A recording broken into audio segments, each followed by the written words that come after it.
Good evening, sir. Good evening. Good evening, sir. Good evening. Good evening, sir. Good evening.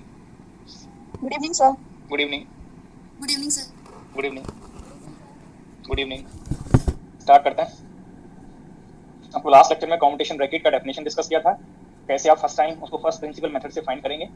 अब अगर आपको कोई competitive bracket known हो गया तो कैसे आप कॉम्पिटिशन अलजेब्रा से उसके फंक्शन पार्ट पे ऑपरेटर के किसी फंक्शन के लिए आप कॉम्पिटिशन ब्रैकेट की वैल्यूज फाइंड कर सकते हैं. तो फर्स्ट टाइम फाइंड करने के लिए फर्स्ट प्रिंसिपल मेथड आपको हिंट किया जो लास्ट लेक्चर में डिस्कस हो गया. तो डिस्कस करते हैं कॉम्पिटिशन अलजेब्रा.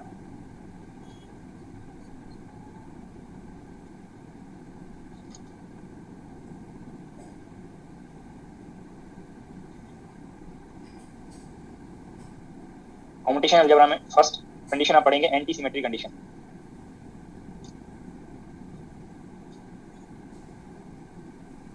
तो एंटी सिमेट्री में अगर आप कॉम्पिटिटिव ब्रैकेट का डेफिनेशन यूज करें और कॉम्पिटिटिव ब्रैकेट में ऑपरेटर का ऑर्डर चेंज कर दें, ये भी ए बी बी ए आपको डेफिनेशन बताया था कॉम्पिटिटिव ब्रैकेट का. अगर आप ऑर्डर चेंज करेंगे तो this equals to minus of commutator bracket of B ए.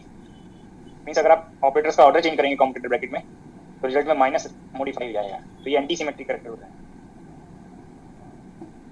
चाहे तो आप इसको अगर प्रूव करना चाहें तो प्रूव भी कर सकते हैं. अब competitor of two operators B and A, इसको आप ओपन करेंगे. जो फर्स्ट ऑपरेटर है पहले बी ए, फर्स्ट का सेकंड से प्रोडक्ट और फिर सेकंड का फर्स्ट से प्रोडक्ट और माइनस. अगर आप यहाँ से माइनस कॉमन ले लें and change to A B minus B A, और ये पार्ट को आप नोट कर सकते हैं माइनस ऑफ ए बी चाहे आप. तो ये प्रॉपर्टी आपको यहाँ पे कंफर्म हो जाएगा. नेक्स्ट आप यहाँ पे नोट करेंगे लीनियरिटी कंडीशन. अगर आपको किसी एक पर्टिकुलर ऑपरेटर का कॉम्पिटिटर ब्रैकेट फाइंड करना है with the linear relation among other operators, suppose आपको मोर देन वन ऑपरेटर्स का यहाँ पे लीनियर रिलेशन दिया हुआ है. These all are operators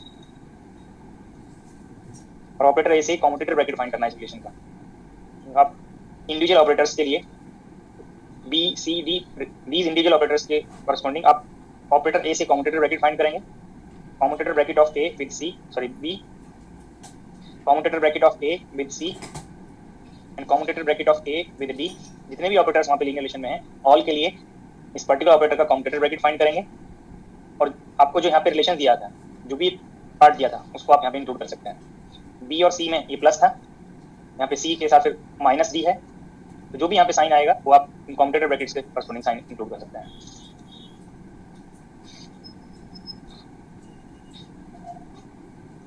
next hermitian adjoint.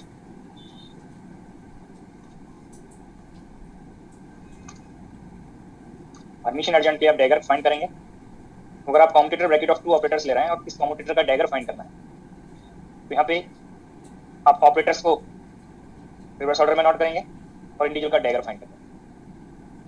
तो ये पार्ट आपको हर्मिशियन एडजॉइंट के लिए होगा.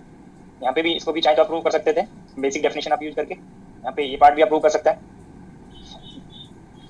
अब अगर यहाँ पे ए बी डैगर आपको फाइंड करना है, A B dagger commutator bracket का डैगर, तो आप पहले इसका product form basic definition commutator bracket का ओपन करें और फिर डैगर फाइंड कर लें. और प्रोडक्ट के लिए डैगर आप रिवर्स ऑर्डर में फाइंड करते हैं. तो ये डैगर के लिए these स्टेप्स आप फॉलो करेंगे. और अगर आप यहाँ से इस पर्टिकुलर पार्ट के लिए फिर से कॉम्पिटिटर ब्रैकेट फॉर्म नोट करें, this can be written as B dagger A dagger commutator bracket. तो जो प्रॉपर्टीज हैं अगर उनको आपको प्रूव करना चाहें तो प्रूव भी कर सकते हैं. बाकी ये रिजल्ट्स को आप प्रॉब्लम के लिए यूज करेंगे. जो आपको यहाँ पे ये रिजल्ट्स नोट कराए हैं इनको प्रॉब्लम के लिए अप्लाई करेंगे. नेक्स्ट पॉइंट, इंपॉर्टेंट कंडीशन होती है डिस्ट्रीब्यूटिविटी. जब भी आपको ऑपरेटर के हायर पावर के करस्पॉन्डिंग कॉम्पिटिटर ब्रैकेट फाइंड करने हो या आपको मोर देन वन ऑपरेटर्स का प्रोडक्ट हो, उसके लिए आप डिस्ट्रीब्यूटिव प्रॉपर्टी आप यूज करेंगे. Commutator of A with product of B and C operators. इसके लिए आपको एक इजी अप्रोच है नोट करने के लिए. अब यहाँ पे प्रोडक्ट को रेफरेंस लेंगे. अब इस प्रोडक्ट में टू ऑपरेटर्स के प्रोडक्ट में वन ऑपरेटर अनदर के लेफ्ट में है और वन ऑपरेटर अनदर ऑपरेटर के राइट में है. तो बहुत इजी वे है. आप यहाँ पे जो भी प्रोडक्ट में ऑपरेटर लेफ्ट में है उसको आप लेफ्ट में नोट करें कॉम्पिटिटर के लेफ्ट में, और जो ऑपरेटर प्रोडक्ट में राइट में है उसको कॉम्पिटिटर के राइट में नोट करें. तो फिर से एक बार स्टेटमेंट को सुनेंगे.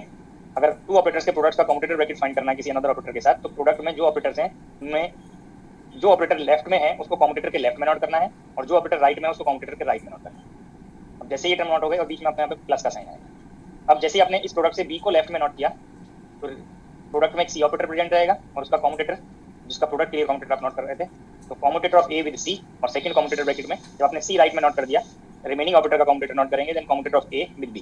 तो ये डायरेक्ट आप ये डिस्ट्रीब्यूटिव प्रॉपर्टी मेमोराइज करके अप्लाई कर सकते हैं। और पॉसिबिलिटी ये भी हो सकती है कि कॉमा के लेफ्ट में प्रोडक्ट हो टू ऑपरेटर्स का, और कॉमा के राइट में सिंगल ऑपरेटर हो। यहाँ पे कॉमा के लेफ्ट में सिंगल ऑपरेटर था और राइट में टू ऑपरेटर का प्रोडक्ट था।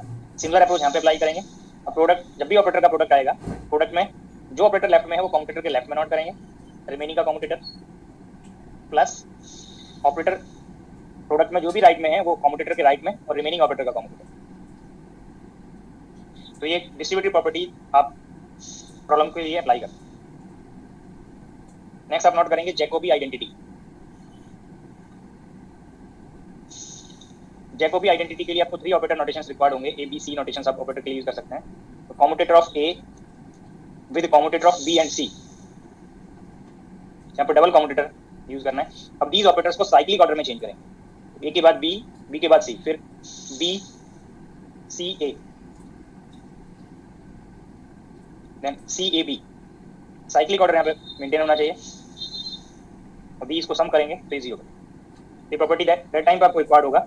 सपोज आपको ये कहीं पे ऑपरेटर फॉर्म रिक्वायर्ड है, तो इजी वे में आप इसको फाइंड करके माइनस करके रिजल्ट फाइंड कर सकते हैं। ये पॉइंट्स, ये जो आपको कंडीशंस नोट कराई हैं वो आपको प्रॉब्लम के रिक्वायर्ड होंगी। सम पॉइंट्स में इसी में नंबरिंग करते हुए नोट कर रहा हूँ। एनी ऑपरेटर, जो पहले यूज भी हो गया ये point, any operator commute with any scalar. Operator और स्केलर के लिए कम्यूटेटर ब्रैकेट 0 बनेगा। तो अगर सी को स्केलर ले रहे हैं, अब यहाँ पे ऑपरेटर के लिए मैंने कैप नोटेशन रिप्रेजेंट किया था, तो यहाँ पे सी को मैंने कोई स्केलर ले लिया और ऑपरेटर आप ए से रिप्रेजेंट कर रहे हैं, तो ये प्रोडक्ट में ऑर्डर आप चेंज कर सकते हैं। नेक्स्ट नंबर आप यहाँ पे नोट करेंगे, एनी ऑपरेटर कम्यूट्स विद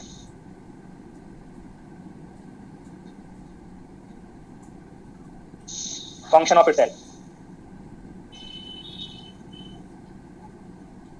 यहाँ पे फंक्शन में कोई अनदर ऑपरेटर नहीं इंक्लूड होना चाहिए, इसी ऑपरेटर का कोई फंक्शन होना चाहिए। अगर ऑपरेटर ए ले रहे हैं और इसका कोई फंक्शन आप एफ ऑफ ए ले रहे हैं, ऑपरेटर का फंक्शन,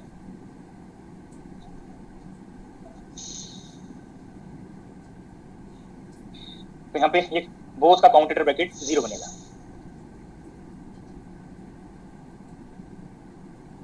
आपको यहाँ पे हिंट किया कि commutes with function of itself, यहाँ पे ऑर्डर चेंज कर सकते हैं और ये कम्यूटेटर ब्रैकेट 0 बनेगा। नेक्स्ट पॉइंट नेक्स्ट स्लाइड पे नोट कर रहे हैं।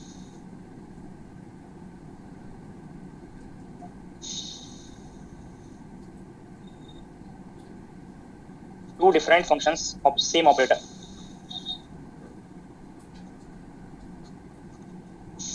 Two different functions of same operator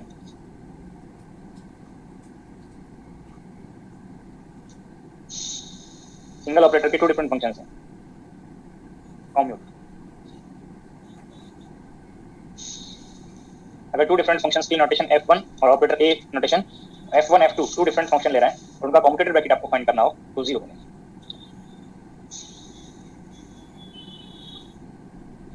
एक एक्सप्रेशन मोस्टली आप लोगों ने यूज किया होगा कम्यूटेटर ब्रैकेट के लिए, वो मैं आपको यहाँ पे हिंट कर रहा हूँ, लिखा हुआ एप्लीकेबल होगा, कब आपको वहाँ पे सम मिस्टेक हो सकता है। अगर आप ऑपरेटर ए ले रहे हैं और एक अनदर ऑपरेटर बी ले रहे हैं और उसका कोई पावर n है, अब आपको अगर commutator of A be known हो तो ये आप मोस्टली अप्लाई किए होंगे, ये पार्ट को लाइक दिस आप एक्सप्रेशन यूज किए होंगे, n b power n minus 1 commutator of A B. But ये कब एप्लीकेबल है वो कंडीशन भी आपको पता होना चाहिए। रीजन क्या है आपको ये ऑलवेज एप्लीकेबल क्यों नहीं है, मैं आपको अभी एक इस नोन पावर के लिए आपको यहाँ पे थोड़ा हिंट कर दूं, फिर आप इसको करके रिलेट कर सकते हैं। अगर आपको कहीं पे ए बी स्क्वायर फाइंड करना होता है तो यहाँ से अगर ये एप्लीकेबल है तो ईजी होता ये रिजल्ट। बट अगर आप इसमें डिस्ट्रीब्यूटिव प्रॉपर्टी अप्लाई करें तो हायर पावर को लोअर पावर का प्रोडक्ट आप नोट कर सकते हैं। तो बी स्क्वायर को मैंने बी नोट कर दिया। अब यहाँ पे अगर हम डिस्ट्रीब्यूटिव प्रॉपर्टी अप्लाई करें इस पार्ट पे तो एक बी लेफ्ट में है और एक बी राइट में, तो कॉम्यूटेटर ऑफ ए बी, ये बी मैंने लेफ्ट में नोट किया, plus commutator of A B और इसके राइट में मैंने बी नोट कर दिया, ये डिस्ट्रीब्यूटिव प्रॉपर्टी अप्लाई करके जो आपको यहाँ प्रिंट किया हुआ है। अब ये पार्ट अगर दोनों इक्वली कंट्रीब्यूट करें तब आप ये ट्वाइस कर सकते हैं, और इक्वल कंडीशन के लिए आप ये चेक करें, ये commutator of A be left में है, बी ऑपरेटर के एक बार राइट में। तो अगर आप इसको इस फॉर्म से मैच कराना है तो अगर ये वैल्यू में ऑर्डर चेंज कर दें, और ऑर्डर कब चेंज कर सकते हैं, जब ये कॉम्यूटेटर से बी ऑपरेटर कॉम्यूट करे। इन कंडीशन में कर सकता है, या तो ये कॉम्यूटेटर ऑफ ए बी की वैल्यू कोई स्केलर बन जाए तो ये ऑपरेटर उससे कॉम्यूट कर जाएगा, अभी पॉइंट नोट कराया, या ये यूनिट ऑपरेटर बन जाए। यूनिट ऑपरेटर के केस में भी किसी ऑपरेटर से आप प्रोडक्ट करते हैं तो ऑपरेटर अनचेंज रहता है। तो ये पार्ट की वजह से जब ये कंडीशन फुलफिल नहीं हो रहा होगा, जब ये ऑर्डर आप चेंज नहीं कर सकते हैं, अगर ए बी कोई ऑपरेटर है बट नॉट यूनिट ऑपरेटर और आइडेंटिटी ऑपरेटर, तब ये कंडीशन फुलफिल नहीं होगी। तो यहाँ पे आप नोट कर लेंगे कि कब एप्लीकेबल है। इससे प्रॉब्लम तो ईजी होगा, बट आपको ये भी पता होना चाहिए कि ये कब एप्लीकेबल है। If commutator of A B is any scalar और यूनिट ऑपरेटर और आइडेंटिटी ऑपरेटर,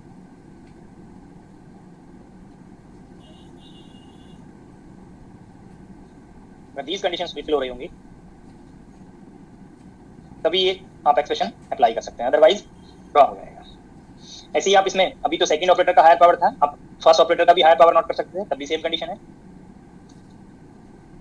ये पार्ट को आप n A power n minus one commutator of A B, ये तभी अप्लाई करेंगे जब ए बी कॉम्यूटेटर या तो कोई स्केलर बन जाए, या ऑपरेटर अगर है तो वहाँ पे ऑपरेटर यूनिट ऑपरेटर हो या आइडेंटिटी ऑपरेटर हो। अगर इसके अलावा कोई और पॉसिबिलिटी है, या आपको ये हिंट कहा हो प्रॉब्लम में कि कॉम्यूटेटर ऑफ ए बी से ऑपरेटर बी या ए कॉम्यूट करते हैं, जो कॉम्यूट करेंगे तब ये ऑर्डर चेंज कर सकता है, और ऑर्डर चेंज करेंगे तो ये टर्म को आप इस फॉर्म में एडजस्ट कर सकते हैं। तो ये एक्सप्रेशन आपको पता भी होना चाहिए, क्योंकि इससे सम प्रॉब्लम्स इजी हो जाएंगी, और ये कंडीशन भी आपको नोन होना चाहिए। हो सकता है सम बुक में ये कंडीशन आपको डिफाइंड हो, बट जरूरी नहीं कि आपको ऑल बुक्स में कंडीशन दिया हो, मगर ये मोस्टली बुक में आपको ये एक्सप्रेशंस दिए होंगे। जब आप प्रॉब्लम में अप्लाई करेंगे तो मिस्टेक के चांसेस होंगे अगर ये कंडीशंस वहाँ पे फुलफिल नहीं हो रहा होगा। तो ये सम कंडीशंस थी जो प्रॉब्लम के लिए रिक्वायर्ड होंगी, मैंने आपको नोट करा दी।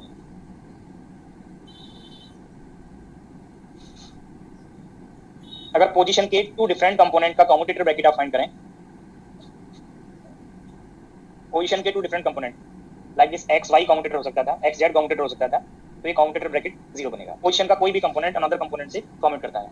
सेम ही कंडीशन है मोमेंटम पार्ट के लिए, मोमेंटम का कोई भी कंपोनेंट अनदर कंपोनेंट से कम्यूट करता है। बट अगर आप पोजीशन का मोमेंटम के साथ कम्यूटेटर ब्रैकेट फाइंड करें, जो आपको लास्ट लेक्चर में मैंने ये आपको फाइंड कराया है एक्स और पी एक्स के कम्यूटेटर ब्रैकेट, ऐसे ही किसी भी पेयर के लिए कम्यूटेटर ब्रैकेट को फाइंड करेंगे, और जब फाइंड करेंगे तो ये सेम कंपोनेंट के लिए कम्यूटेटर ब्रैकेट आपको नॉन जीरो बताया था, और डिफरेंट कंपोनेंट के लिए कम्यूटेटर ब्रैकेट 0 बताया था। आप हाइजेनबर्ग अनसर्टेनिटी प्रिंसिपल में भी ये कैनोनिकली कंजुगेट पेयर के लिए रिलेट कर सकते हैं। तो जब सेम कंपोनेंट्स होंगे तब ये IH क्रॉस बनेगा, और डिफरेंट कंपोनेंट होंगे तो ये 0 बनेगा, जिसको क्रॉनिकल डेल्टा से आप रिलेट कर सकते हैं। अगर क्रॉनिकल डेल्टा में इंडिसेस इक्वल है तो कंपोनेंट सेम हो गए, और सेम होने से value non zero, that is IH cross. और अगर डिफरेंट कंपोनेंट्स होंगे तो क्रॉनिकल डेल्टा वैल्यू 0 होगा, ये 0 बन जाएगा। अगर मोमेंटम ऑपरेटर से पोजीशन के किसी फंक्शन का आप कम्यूटेटर ब्रैकेट फाइंड करें, सपोज मोमेंटम ऑपरेटर को आप नोट कर रहे हैं मल्टी डायमेंशन में माइनस IH क्रॉस डेल, और पोजीशन का कोई फंक्शन है, function of position operator,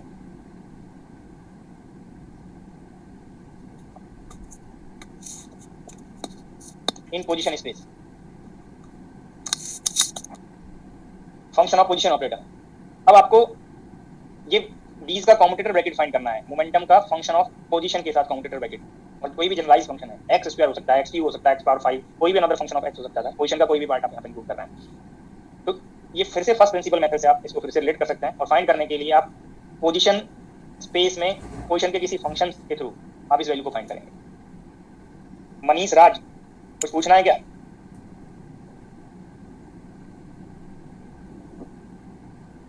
commutator bracket का प्रोडक्ट फॉर्म ओपन करेंगे, P function of R function of Sai function of R, Sai function of R, minus इसका ऑर्डर चेंज करेंगे, function of R operator P operator over Sai function of R।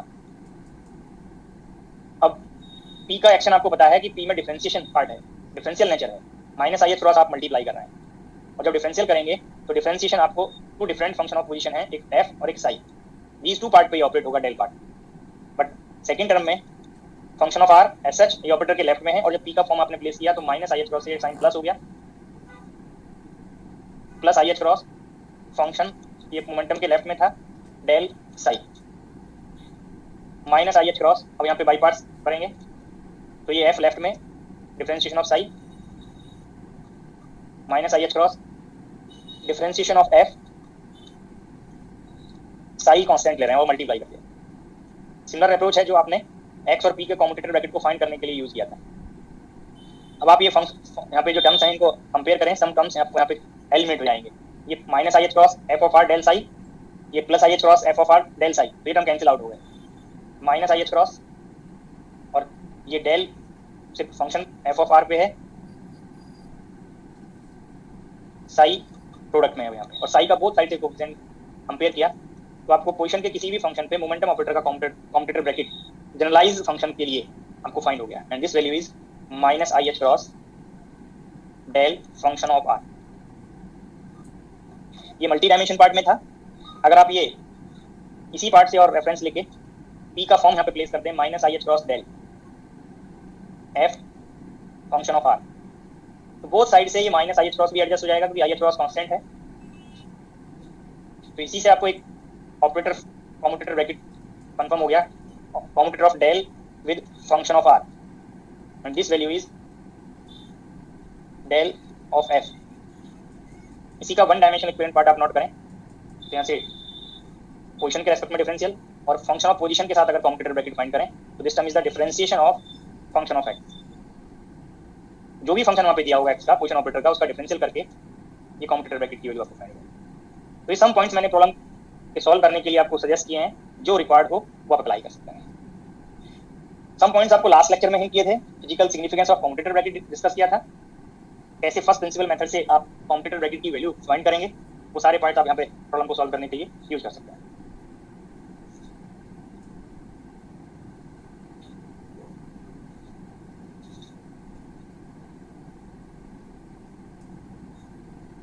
Problem exam के some problems पे try करते हैं जो points मैंने आपको बताए। Page number 23, problem number 5,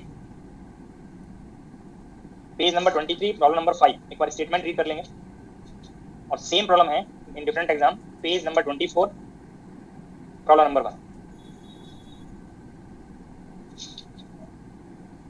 If x and p are the x component of position and momentum operators of a particle respectively, the commutator of x square and p square is, page number 24 पे problem number 1, the commutator of x square and p square is. आपको x और p का commutator bracket का idea होता है और आपको x square p square के लिए कॉम्यूटेटर ब्रैकेट फाइंड करना है। ये कॉम्यूटेटर ब्रैकेट आपको नोन है आई एच क्रॉस।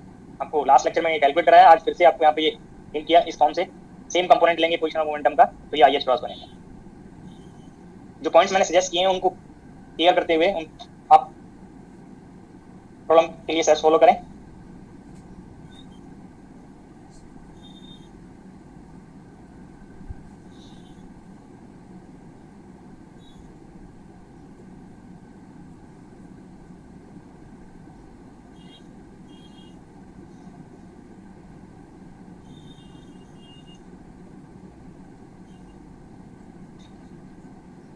देखो मैंने ऐसा कोई आपको एक्सप्रेशन नोट नहीं कराया जिसमें बोथ ऑपरेटर का पावर हो सकता है किसी बुक में आपको ये एक्सप्रेशन नोट भी किया हुआ हो बोथ ऑपरेटर के पावर के लिए, बट मैं आपको सजेस्ट नहीं करता कि बोथ ऑपरेटर के पावर के लिए आपको फॉर्म मेमोराइज करें।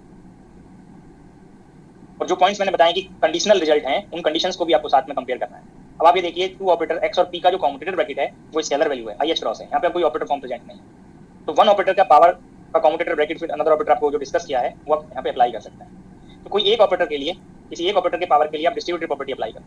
मैं पी स्क्वायर के लिए यहाँ पे या आप एक्स स्क्वायर के लिए किसी एक पार्ट के लिए, अब आपकी चॉइस है जिसके लिए अप्लाई करना हो, मैं एक्स की पावर के लिए डिस्ट्रीब्यूटिव प्रॉपर्टी अप्लाई कर रहा हूँ। तो one power of x left में मैंने नोट किया, तो रिमेनिंग का commutator of X with P square plus commutator of X with P square, इस कॉम्यूटेटर के राइट में फिर से आप एक्स नोट करें। अब दीज टू पार्ट के लिए आप कॉम्यूटेटर ब्रैकेट में जो आपको ये एक्सप्रेशन डिस्कस किया है, ये एक्सप्रेशन ये वैलिड है। वैलिड होने का रीजन भी आपको पता है कि ए बी या तो ए बी कॉम्यूटेटर स्केलर बन जाए या कोई यूनिट ऑपरेटर बन जाए, तो यहाँ पे एप्लीकेबल। और जब अप्लाई करेंगे तो एक्स, ये कॉम्यूटेटर का जो रिजल्ट है अभी आपको राइट में नोट करना है एक्स के, और राइट में आपने नोट किया तो 2 पी और एक्स पी का commutator that is I H cross plus 2p commutator of x P that is I H cross x. अब यहाँ से जो 2 और आई एच क्रॉस वो स्केलर वैल्यू है और किसी भी ऑपरेटर से कॉम्यूट करेगा, इसको लेफ्ट और राइट कहीं पे भी नोट कर सकते हैं, मैंने इसको लेफ्ट में नोट कर दिया। अब यहाँ पे एक्स पी के लेफ्ट में है, फर्स्ट प्रोडक्ट टर्म में मैंने एस एच उसको प्रेजेंट रखा है, और सेकंड टर्म में पी एक्स के लेफ्ट में है, और ये twice I H cross both से कॉमन ले लिया। तो I H cross x P plus P x twice, ये डी ऑप्शन कर दिया। बट अगर आप ये ऑर्डर को केयर नहीं करते तो हो सकता है कि आप बीस टर्म को ऐड करके 4 I H cross x P P F कर लेते। यहाँ तो ऑप्शन में प्रेजेंट नहीं है, बट हो सकता है कि कहीं आपको लाइक दिस ऑप्शन प्रेजेंट होता कि 4 I H cross x P, जो रॉन्ग हो जाता है।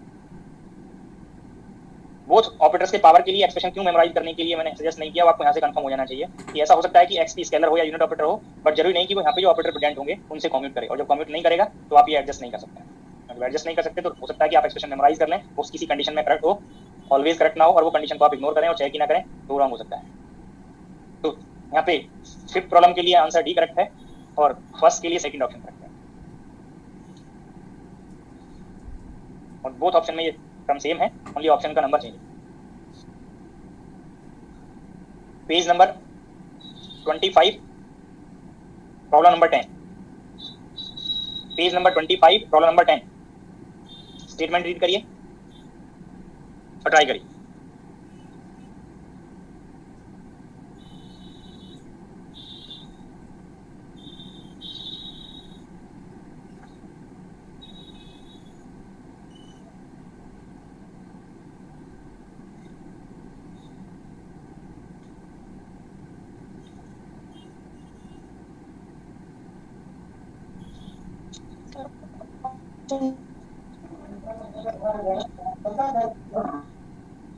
Consider the operator A is equal to x plus d by dx acting on a smooth function of x, the commutator of A with cos x,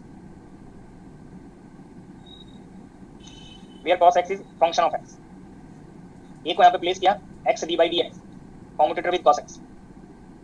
अब यहाँ पे these two operator का, एक x और d by dx operator का linear relation दिया हुआ है, तो लीनियरिटी कंडीशन के अकॉर्डिंग इसको x cos x का commutator, d by dx and cos x commutator का सम आप नोट करेंगे। अब आपको एक स्टेटमेंट नोट कराया है, any operator commutes with function of itself, तो दैट पार्ट से ये कॉम्यूटेटर ब्रैकेट 0, और ये रिजल्ट भी नोट कराया है, commutator of d by dx with function of x, this term is differentiation of x, differentiation of function of x with respect to x, तो cos x का differential करेंगे तो आपको माइनस sin x बनेगा, वो option में select कर सकते हैं। फर्स्ट ऑप्शन करेक्ट बन गया। तो जो पॉइंट्स मैंने नोट कराए हैं उनको आप यूज करेंगे थोड़ा इजी वे में सॉल्व हो जाएगा। माइनस साइन एक्स का दोबारा बोल देना कैसे होगा सर? फिर से बोलिए क्या पूछा है? ये माइनस साइन आया, ये दोबारा सेकंड से ब्रैकेट से पता। यहाँ पे चेक करिए, ये D by D x of F x term बनेगा कॉम्यूटेटर, एफ एक्स के प्लेस पे cos x है, और cos x का डिफरेंशियल क्या बनता है? माइनस sin x ही बनता है। Okay sir. Next problem sir excuse me sir, आपकी आवाज बीच में बहुत इको कर रही है। इको जब कोई स्टूडेंट वहां से अनम्यूट हो जाता है उस वजह से इको होती है। Okay sir. अब ये जनक कुछ करके थे, इनकी वजह से इको हो रही, अब नहीं हो रही होगी। Yes sir. Page number 23 problem number 2, statement read करिए, ट्राई करिए।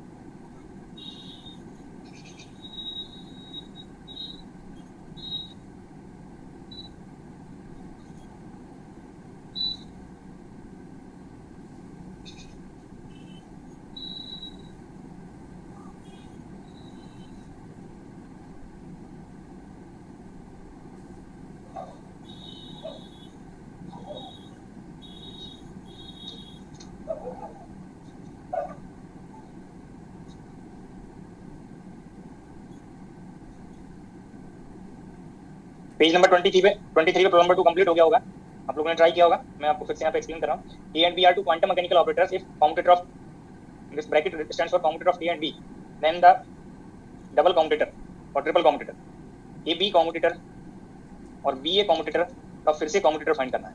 आपके इसको सॉल्व करने के डिफरेंट वे हैं, चाहे तो आप इस commutator का प्रोडक्ट फॉर्म ओपन करें, प्रोडक्ट और डिफरेंस फॉर्म इसका भी ओपन करें, फिर से commutator के कॉरस्पॉन्डिंग प्रोडक्ट और डिफरेंस फॉर्म ओपन कर सकते थे, बट थोड़ा डिफिकल्ट अप्रोच हो जाएगा। मैं एक पार्ट आपको यहाँ पे इस पर्टिकुलर कॉम्यूटेटर ब्रैकेट में जो एंटी सिमेट्री फैक्टर आपको नोट कराया है उसको इंक्लूड कर रहा हूँ। Commutator of A B as such, और जो सेकंड कॉम्यूटेटर है बी ए उसको मैं minus of commutator of A B note कर सकता हूँ। ये माइनस आउटर में नॉट हो गया। अब आप यहाँ पे कंपेयर करें तो ए बी चाहे कोई स्केलर वैल्यू बने चाहे कोई ऑपरेटर बने, अगर ऑपरेटर भी होगा फिर तो सेम ऑपरेटर ही बनेगा, और ये सेम ऑपरेटर से इस स्टेप पे इसको जीरो करके आप जीरो कंफर्म कर सकते हैं, या आप यहाँ पे चेक कर सकते हैं अगर ये कोई ऑपरेटर है तो ये टर्म इस ऑपरेटर का कोई फंक्शन बनेगा, और जो फंक्शन बनेगा तो any operator commutative function of itself, ये पार्ट आपको बताया हुआ है। तो ये आपको इसी स्टेप पे जीरो कंफर्म है। थर्ड ऑप्शन ट्राई करिए, same page, page number 23, problem number 8। If H is the Hamiltonian for a free particle with mass m, तो स्टेटमेंट से आपको ये कंफर्म हो गया हैमिल्टोनियन ऑपरेटर फ्री पार्टिकल के लिए आपको हैमिल्टोनियन यूज करना है, और फ्री पार्टिकल के लिए ओनली वेरिएबल टर्म और ऑपरेटर टर्म काइनेटिक एनर्जी होगा, that is p square by twice. Simplicity के लिए यहाँ पे पोटेंशियल एनर्जी को जीरो ले लें या कांस्टेंट आप कंसीडर कर सकते थे, मैंने उसको जीरो कंसीडर कर लिया। अब आपको यहाँ पे कॉम्यूटेटर फाइंड करना है, commutator of x with h। ये h का फॉर्म प्लेस करेंगे और ट्वाइस m स्केलर है वो ऑपरेटर से कॉम्यूट करेगा, इसको कॉम्यूटेटर के आउटर में आप नोट कर सकते हैं। Then commutator of x with p square, और xp का कॉम्यूटेटर IH क्रॉस होता है, स्केलर है इसलिए आप पावर वाला एक्सप्रेशन यूज कर सकते हैं। 1 by 2m twice p commutator of xp that is IH cross, तो 2 एडजस्ट हो गया। अब यहाँ से फिर से इसका कॉम्यूटेटर फाइंड करना है, commutator of x with h and commutator of x with this commutator. ये कॉम्यूटेटर वैल्यू फाइंड हो गया, IH क्रॉस बाई m, ये स्केलर वैल्यू है, इसको आप आउटसाइड कॉम्यूटेटर ब्रैकेट नोट कर सकते हैं। Then commutator of x with p, और xp का कॉम्यूटेटर IH क्रॉस होता है, तो IH क्रॉस प्रोडक्ट हो गया I into I minus 1 H cross square by m। तो सेकेंड ऑप्शन करते हैं।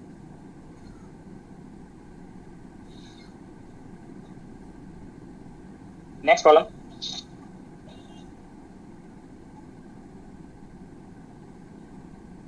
Page number 25, problem number 13, page number 25, problem number 13। Let x denote the position operator and p the canonically conjugate momentum operator of a particle. The commutator of p square by twice m plus beta x square with 1 by m p square plus gamma x square, where beta and gamma are constant is 0। ये commutator bracket value 0 दिया हुआ है, और ये कब 0 होगा उसकी condition पूछा है, और कंडीशन में गामा और बीटा का रिलेशन है।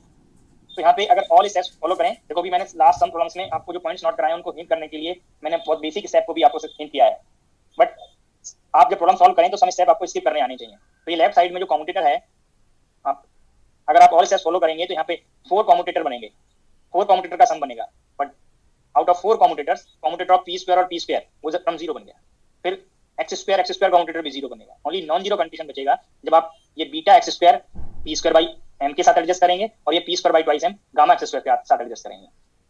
तो commutator of p square by twice m with gamma x square, gamma भी कांस्टेंट है, स्केलर है, और ट्वाइस m भी कांस्टेंट है, तो ये gamma by twice m outside bracket note कर सकते हैं, plus remaining commutator commutator of beta x square with p square by m, beta constant है, m कांस्टेंट है, आउटसाइड आप कॉम्यूटेटर ब्रैकेट नोट कर सकते हैं, इज इक्वल टू 0। और दीज टू ऑपरेटर के कॉम्यूटेटर में जो आपको यहाँ पे बहुत कॉम्यूटेटर ब्रैकेट नोट किए, ओनली माइनस साइन का डिफरेंस होगा। तो आप यहाँ से अगर x square p square operator का कॉम्यूटेटर कॉमन लें तो फर्स्ट टर्म बनेगा minus gamma by twice m, और सेकंड टर्म बनेगा beta by m is equal to 0। अभी आपको एक प्रॉब्लम में कंफर्म किया कि ये कॉम्यूटेटर ब्रैकेट 0 नहीं है, और जब ये ब्रैकेट 0 नहीं है तो इस राइट साइड 0 होने की सिर्फ एक ही पॉसिबिलिटी है, ये ब्रैकेट वैल्यू 0, ये जो सिंपल ब्रैकेट में टर्म है ये टर्म 0 बन जाए, तो minus gamma by twice m plus beta by m is equal to 0। तो यहाँ से आपको कंफर्म हो गया gamma is equal to twice beta, option now select कर सकते हैं, सेकंड ऑप्शन करेक्ट हो गया।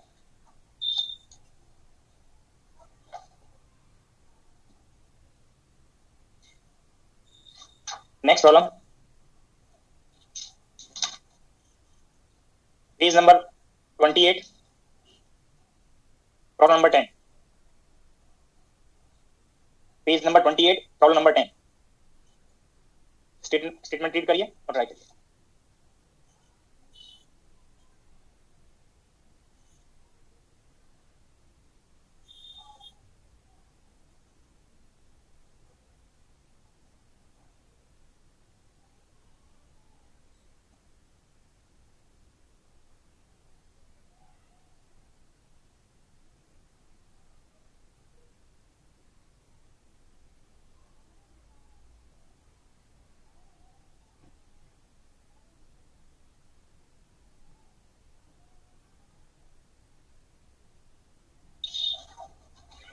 स्टेप्स को कंपेयर कर लेंगे, मैं एक्सप्लेन कर रहा हूं. Consider two canonically conjugate operators x and y such that commutator of x and y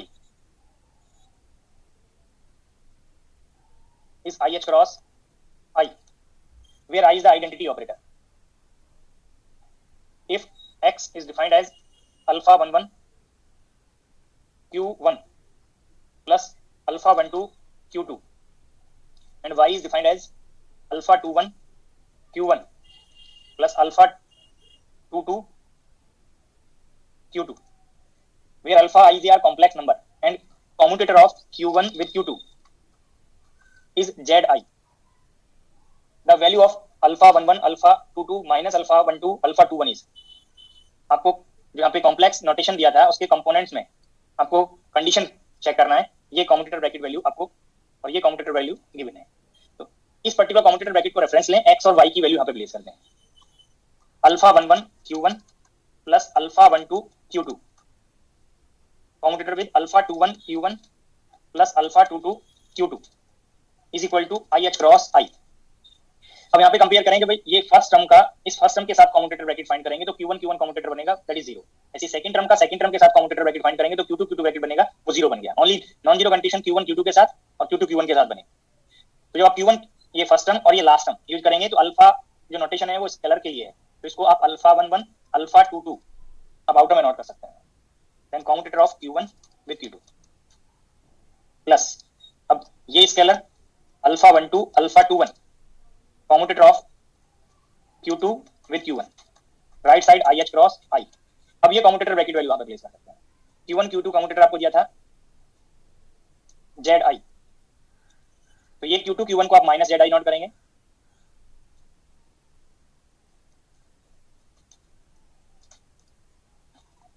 अब i कॉमन लेके एलिमिनेट हो जाएगा, z भी लेफ्ट साइड में कॉमन है, तो आपको कंडीशन फाइंड करना है alpha 11 alpha 22 minus alpha 12 alpha 21, that is I H cross by Z. Second option correct बन गया.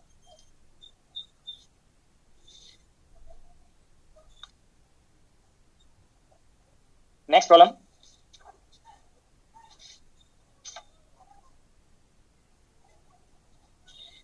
Page number 27, problem number 4. Page number 27, problem number 4. The operator A and B share all the eigenstates. आपको last lecture में physical significance of commutator bracket note कराया था. जो first statement problem में आपको note किया है, the operators A and B share all eigenstates. It means they have simultaneous eigenfunctions. If operators have simultaneous eigenfunction, then operators commute. तो आपको ये कंफर्म हो गया A and B share all eigenstates. all eigenstates यहाँ पे common है, और जब कॉमन होंगी तो आपको यहाँ पे कंफर्म हो गया कि कम्यूटेटर ऑफ ए बी 0 है. अगर कम्यूटेटर ब्रैकेट 0 है तो आपको एक लास्ट लेक्चर में एक टर्म नोट कराया था प्रोडक्ट ऑफ अनसर्टेनिटी के लिए, ये टर्म 0 बनेगा. यही पार्ट आपको यहाँ पे पूछा है. Then the least possible value of the product of uncertainty is delta A delta B is equal to 0. अगर ये कम्यूट नहीं करते तब अनसर्टेनिटी प्रोडक्ट की least value h cross by 2 बनता है, जो आपको पहले वेव फंक्शन मेथड से डिस्कस भी किया हुआ है. प्रॉब्लम के स्टेटमेंट को आप जितना करेक्टली रीड करेंगे उतना ही प्रॉब्लम में एक्यूरेसी इंक्रीज होगा, प्रॉब्लम इजीली सॉल्व हो जाएगा. तो ये सेकंड ऑप्शन करेक्ट बन गया. Next problem, page number 24, problem number 4. Page number 24, problem number 4. If the operators A and B satisfy the commutation relation, AB commutator is equal to I, where I is the identity operator. और identity operator ये condition से आपको power वाले expression का idea मिलेगा कि power किसी एक ऑपरेटर की पावर के लिए अगर आपको कहीं रिक्वायर्ड होगा कम्यूटेटर ब्रैकेट तो अप्लाई कर सकता है. देन 4 ऑप्शंस में लेफ्ट साइड को अगर चेक करें तो ऑल ऑप्शन में सेम है कि आपको कम्यूटेटर फाइंड करना है exponential A with B.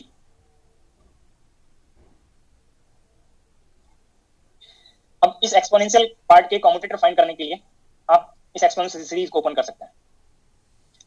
1 plus a plus a square by factorial 2 plus a cube by factorial 3, और इसी पार्ट को इनफाइनाइट सीरीज को आप लाइक दिस भी नोट कर सकते हैं. Summation over n goes from 0 to infinite a power n by n factorial.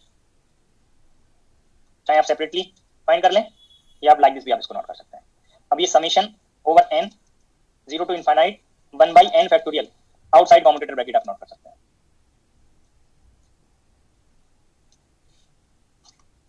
अब यहाँ पे जो पावर वाला एक्सप्रेशन है वो एप्लीकेबल है, वो अप्लाई कर दीजिए।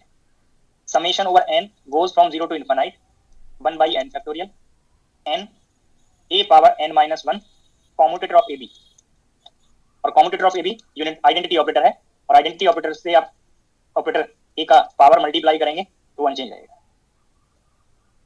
और n फैक्टोरियल जो डिनोमिनेटर में है उसको आप n multiply by n minus 1 factorial note कर सकते हैं।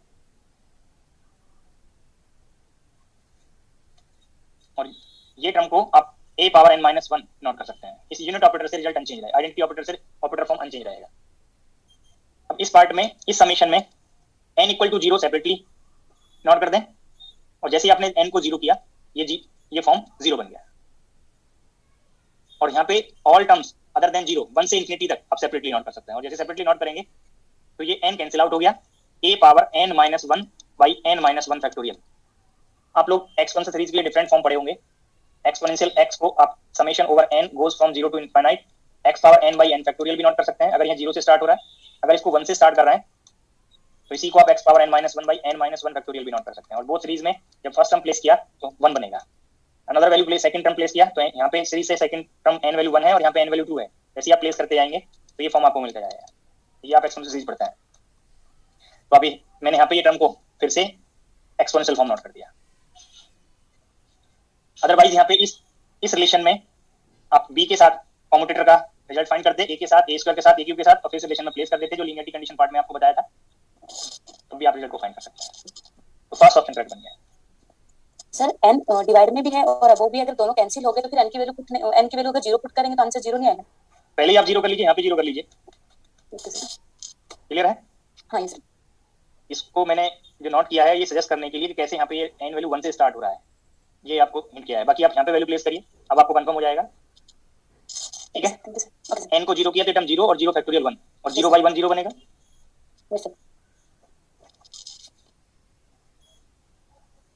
फर्स्ट ऑप्शन करेक्ट बन गया। Page number 24, problem number 6, statement read करिए और ट्राई करिए। Page number 24, problem number 6।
यहाँ पे मैं 2 डिफरेंट मेथड से आपको डिस्कस कर रहा हूँ। फर्स्ट मेथड में आपको पोजीशन स्पेस के लिए डिस्कस कर रहे हैं। Let x and p denote respectively the coordinate and momentum operators satisfying the commutation relation xp is equal to y in natural units h cross equal to 1. Then the commutator of x with p exponential minus p. अब यहाँ पे first method में जो भी last problem में method मैंने discuss किया था सीरीज एक्सपेंशन, उससे भी प्रॉब्लम को आप सॉल्व कर सकते थे। यहाँ पे पहले डिस्ट्रीब्यूटिव प्रॉपर्टी अप्लाई करेंगे क्योंकि सेकंड टर्म में प्रोडक्ट ऑफ टू ऑपरेटर्स है। तो यहाँ पे p को लेफ्ट में नोट किया, commutator of x with exponential minus p, और एक्सपोनेंशियल टर्म को राइट में नोट किया, कॉम्यूटेटर ऑफ xp। अब ये x एक्सपोनेंशियल माइनस p का कॉम्यूटेटर आप फाइंड कर सकते हैं। x1 minus p plus p square by factorial 2 minus p cube by factorial 3 plus up to infinite. commutator of x with 1 minus commutator of x with p plus 1 by 2 factorial commutator of x with p square minus 1 by 3 factorial commutator of x with p cube। ऐसे ही आप infinite series आप note कर सकते हैं commutator के corresponding. First commutator bracket 0, second commutator bracket आपको आई दिया हुआ है स्टेटमेंट में 1 by factorial to S H. अब यहाँ पे पावर वाला फॉर्म आप यूज कर सकते हैं. Two eyes of P commutator of x P that is I 1 by 3 factorial को 3 इंटू 2 फैक्टोरियल नॉट कर सकते हैं. और यहाँ पे फिर से पावर वाला एक्सप्रेशन यूज करेंगे तो 3 P square commutator of x P that is I. वैसे ही आप हायर टर्म्स ऑफ नॉट कर सकते हैं. अब यहाँ से इस टर्म में 2 एडजस्ट हो गया, इस टर्म में 3 एडजस्ट हो गया. आई आप कॉमन ले लीजिए. जैसे आप आई कॉमन लेंगे या माइनस आई कॉमन ले लीजिए तो ये 1 ये 2 एडजस्ट हो गया तो minus P plus P square by factorial 2 C minus next time अगर आप फाइंड करते तो पी क्यू बाई फैक्टोरियल 3 बनता है. This sum can be written as minus I exponential P. अब यहाँ पे प्लेस कर दीजिए इस टर्म में. Then commutator of X with P exponential minus P can be written as ये पी लेफ्ट में है minus I exponential minus P और ये अभी आपको आई एक्सपोनेंशियल माइनस पी. अब यहाँ से आई कॉमन लेंगे, दोनों ही सेम ऑपरेटर के फंक्शन है. एक्सपोनेंशियल पी भी आप चाहें तो लेफ्ट में कॉमन ले सकते थे, ऑप्शन में राइट में नोट किया हुआ है. तो ये टर्म 1 बन गया और ये टर्म माइनस पी बन गया. तो ऑप्शन आपको कंफर्म हो गया फर्स्ट ऑप्शन. ये मैंने फर्स्ट मेथड से सीरीज एक्सपेंड करके डिस्ट्रीब्यूटिव प्रॉपर्टी अप्लाई करके आपको रिजल्ट बता दी. डिस्ट्रीब्यूटिव प्रॉपर्टी आपको फिर से चाहे तो आप यूज कर सकते हैं. और ये ऑपरेटर फॉर्म को जो आपने सीरीज एक्सपेंशन से फाइंड किया था अनदर वे में जो नेक्स्ट स्लाइड में मैं सेकंड मेथड डिस्कस कर रहा हूं सेम प्रॉब्लम के लिए. आपको ये मोर टाइम मैंने ये स्टेटमेंट सजेस्ट किया कि कॉम्यूटेटर के रिजल्ट स्पेस ट्रांसफॉर्मेशन से अनचेंज रहते हैं. तो यहाँ पे जो आपका ऑपरेटर है एक्स एक्सपोनेंशियल माइनस पी ये कॉम्यूटेटर ब्रैकेट फाइंड करना है. तो आप यहाँ पे इसको मोमेंटम स्पेस में सॉल्व कर सकते हैं. मोमेंटम स्पेस में पोजीशन ऑपरेटर का एक्शन होता है I H cross del by del P और मोमेंटम ऑपरेटर का एक्शन होता है multiplicative. I H cross constant है, आउटसाइड कॉम्यूटेटर ब्रैकेट नोट कर दिया और del by del P exponential minus P commutator. अब कॉम्यूटेटर में एक रिलेशन आपको नोट कराया है, ये पार्ट से आप इसका डिफरेंशियल कर सकते हैं एक्सपोनेंशियल माइनस पी का. और एक्सपोनेंशियल माइनस पी का डिफरेंशियल एक्सपोनेंशियल एस सच ये एच क्रॉस जब अगर 1 ले लेंगे देखो अगर एच क्रॉस को 1 करेंगे यहाँ पे तो ये operator I del by del P बनेगा. मैं बाद में इसको 1 कर रहा हूँ. अभी मैंने आपको ये किया कि एक्सपोनेंशियल फैक्टर एस सच और एक्सपोनेंट का जो डिफरेंशियल किया तो माइनस बनेगा. अगर एच क्रॉस को 1 कर देंगे तो ये x exponential minus P commutator bracket आपको फाइंड हो गया minus I exponential minus P.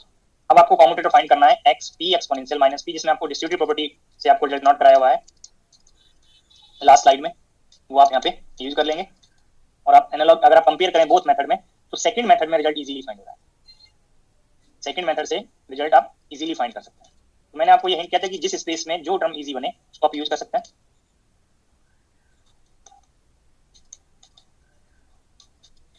तो कैसे मोमेंटम स्पेस में आप सॉल्व करेंगे? पोजीशन और मोमेंटम ऑपरेटर के एक्शंस बोथ स्पेस में आपको कंफर्म है. जिस स्पेस में आपको इजीली फाइंड हो जाए वो आप अप्लाई करें.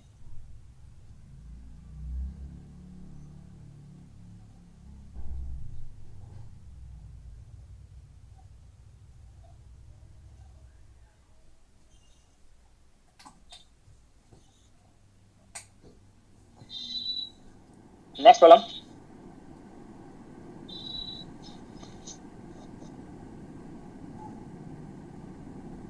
Page number 24 problem number 5. Page number 24 problem number 5.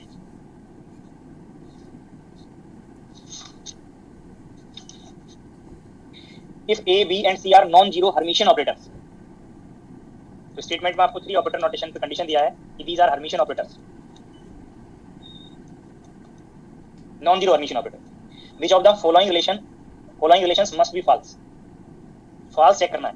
Correct और फॉल्स चेक करने के लिए, करेक्ट और रॉन्ग चेक करने के लिए, ऑपरेटर की कंडीशन की कॉरस्पॉन्डिंग प्रॉब्लम सॉल्व करने के लिए मैंने आपको हिंट किया कि 4 ऑप्शंस को आप एक्सप्लेन करिए. अभी प्रैक्टिस के टाइम पे, एग्जाम के टाइम पे नहीं, प्रैक्टिस जब आप कर रहे हैं तो 4 ऑप्शंस को आप एक्सप्लेन करिए.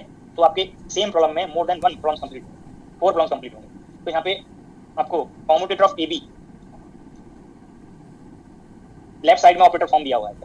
अब हर्मिशियन चेक करने के लिए सी ऑपरेटर राइट में हर्मिशियन ऑपरेटर है और हर्मिशियन ये टर्म हर्मिशियन होगा या नहीं ये चेक करने के लिए आप डैगर फाइंड करें. और डैगर फाइंड करने के लिए आपको ये हिंट किया था कि रिवर्स ऑर्डर में आपको फाइंड करना है. ये आपको हर्मिशियन एडजॉइंट के लिए कंडीशन बताया हुआ. अब ये कंडीशन अप्लाई कर देंगे हर्मिशियन की. बी डैगर बी है और ए डैगर ए है. कॉम्यूटेटर ब्रैकेट की कंडीशन से आप यहाँ पे अगर फिर से इस ऑपरेटर से मैच कराएं जिसका आपने डैगर फाइंड किया है तो ये हर्मिशियन नहीं बनता. तो commutator of A B is not Hermitian operator.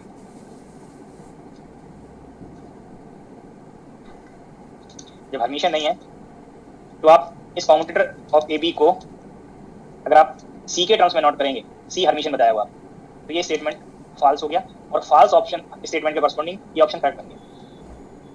तो ये ऑप्शन करेक्ट हो गया, प्रॉब्लम तो कंप्लीट हो गया, बट आपको ये रिमेनिंग ऑप्शन भी अगर आप एक्सप्लेन कर लेंगे तो आपकी मोर देन वन प्रॉब्लम कंप्लीट हो गया। तो ए बी प्लस बी ए, ये ऑपरेटर लेफ्ट में दिया है, इसका डैगर फाइंड करें, और डैगर फाइंड करेंगे तो first product term B dagger A dagger, और सेकंड के लिए A dagger B dagger, B dagger B A dagger A, तो ये सेम ऑपरेटर से मैच कर गया, और मैच कर गया तो ये ऑपरेटर हर्मिशन है। इसको आप सी लिख सकते थे, हर्मिशन की कंडीशन यहाँ पे फुलफिल हो रही है। A B plus B A is Hermitian operator, जिसको आप सी लिख सकते हैं। तो लेफ्ट साइड और राइट साइड दोनों सेम कंडीशन फॉलो करती हैं कि हर्मिशन है, इसलिए ये रिलेशन करेक्ट है, बट ऑप्शन करेक्ट नहीं है। ऑप्शन में आपको वो ऑप्शन सेलेक्ट करना है जो फाल्स रिलेशन को शो करता हो।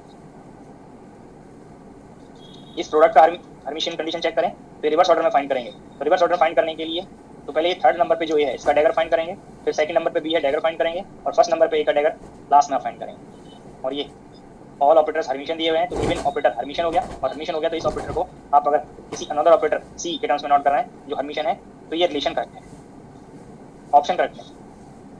और लास्ट ऑप्शन में टू हर्मिशन ऑपरेटर के सम को आपको चेक करना है, तो ए डैगर प्लस बी डैगर, जिसको आप नोट कर सकते हैं ए प्लस बी, फिर से ये हर्मिशन, ए प्लस बी हर्मिशन है, और हर्मिशन है तो फिर से सी ऑपरेटर की कंडीशन हर्मिशन के लिए है, वो आप फुलफिल होगा।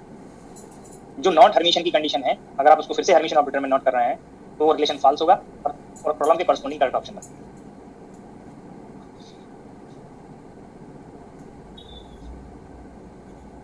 Next problem, page number 27, problem number 1, page number 27, problem number 1। Let n is equal to b dagger b, where the operators b and b dagger satisfy the relations b dagger plus b dagger b is equal to 1 and b square is equal to 0, and this also equals to b dagger square. b square और b dagger square both some 0 दिए। the eigen value of n, eigen value n के लिए पूछा है। Let ket of psi be the eigen function और eigen ket, इसी operator के corresponding eigen value check करना आपको बताया है, आइगन वैल्यू फाइंड करना बताया है। आइगन वैल्यू इक्वेशन को आप रेफरेंस लेंगे। Let ket of psi be the eigen ket of n with eigen value lambda. तो आइगन वैल्यू इक्वेशन आप अप्लाई करेंगे, operator n operator over ket of psi is equal to lambda ket of psi. इस n operator का form B dagger के terms में place करेंगे। अब ये कंडीशंस आपको यूज करनी है, और यूज करने के लिए यहाँ पे स्क्वायर दिया हुआ है। इस आइगन वैल्यू इक्वेशन ऑपरेटर का स्क्वायर ऑपरेट करते, अगर आप B dagger B square operate करते तो आइगन वैल्यू इक्वेशन से ये लैम्डा स्क्वायर बनता है राइट में ket of psi S H, but left side में ये एक्शन इंक्लूड करने के लिए, कंडीशंस इंक्लूड करने के लिए ये बी डैगर बी प्रोडक्ट आप नोट कर सकते हैं। Right side eigen value equation से lambda square ket of psi S H है। अब ये कंडीशंस इंक्लूड करने के लिए आपको बी डैगर बी का आइगन वैल्यू चेक करना था, तो ये बी डैगर प्रोडक्ट जो बनता है इसको आप इस रिलेशन से यहाँ पे प्लेस करें। तो लेफ्ट में बी डैगर एस एच और राइट में बी एस एच।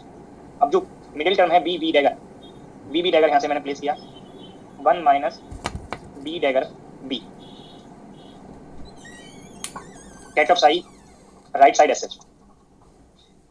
अब ये टर्म को प्रोडक्ट किया तो B dagger B minus B dagger square B square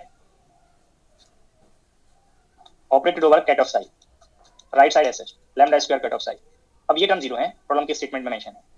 तो this operator change to B dagger B operated over ket of psi is equal to lambda square ket of psi. अब ये eigen value equation से match कर गया। ये lambda ket of psi is equal to lambda square ket of psi, तो same side लाए तो lambda minus 1 ket of psi is equal to 0। Ket of psi is not 0, ket of psi is not null vector, so lambda minus 1 must be 0। और ये condition 0 होने के लिए lambda की 2 values हैं 0 and 1। Eigen values of given operator n are 0 and 1, तो last option correct बनेगा। Eigen value पे अब तक मोर प्रॉब्लम्स आपको डिस्कस किया है, कैसे आइगन वैल्यू फाइंड करना है, कैसे आप आइगन फंक्शन फॉर्म्स चेक करेंगे। नेक्स्ट प्रॉब्लम नोट करेंगे, स्टेटमेंट नोट करेंगे problem. find the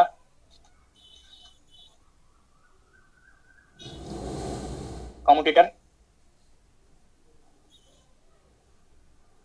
x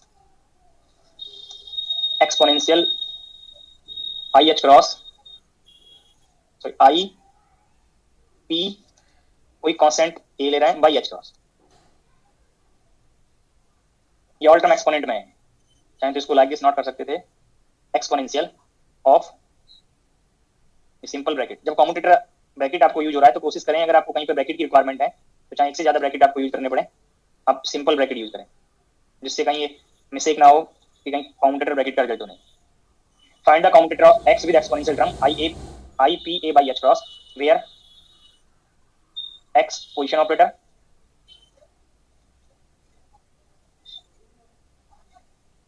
p momentum operator,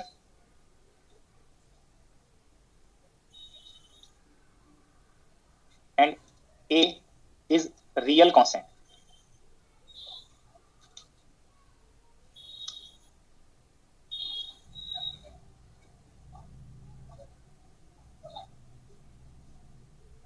a is real constant. Find करेंगे.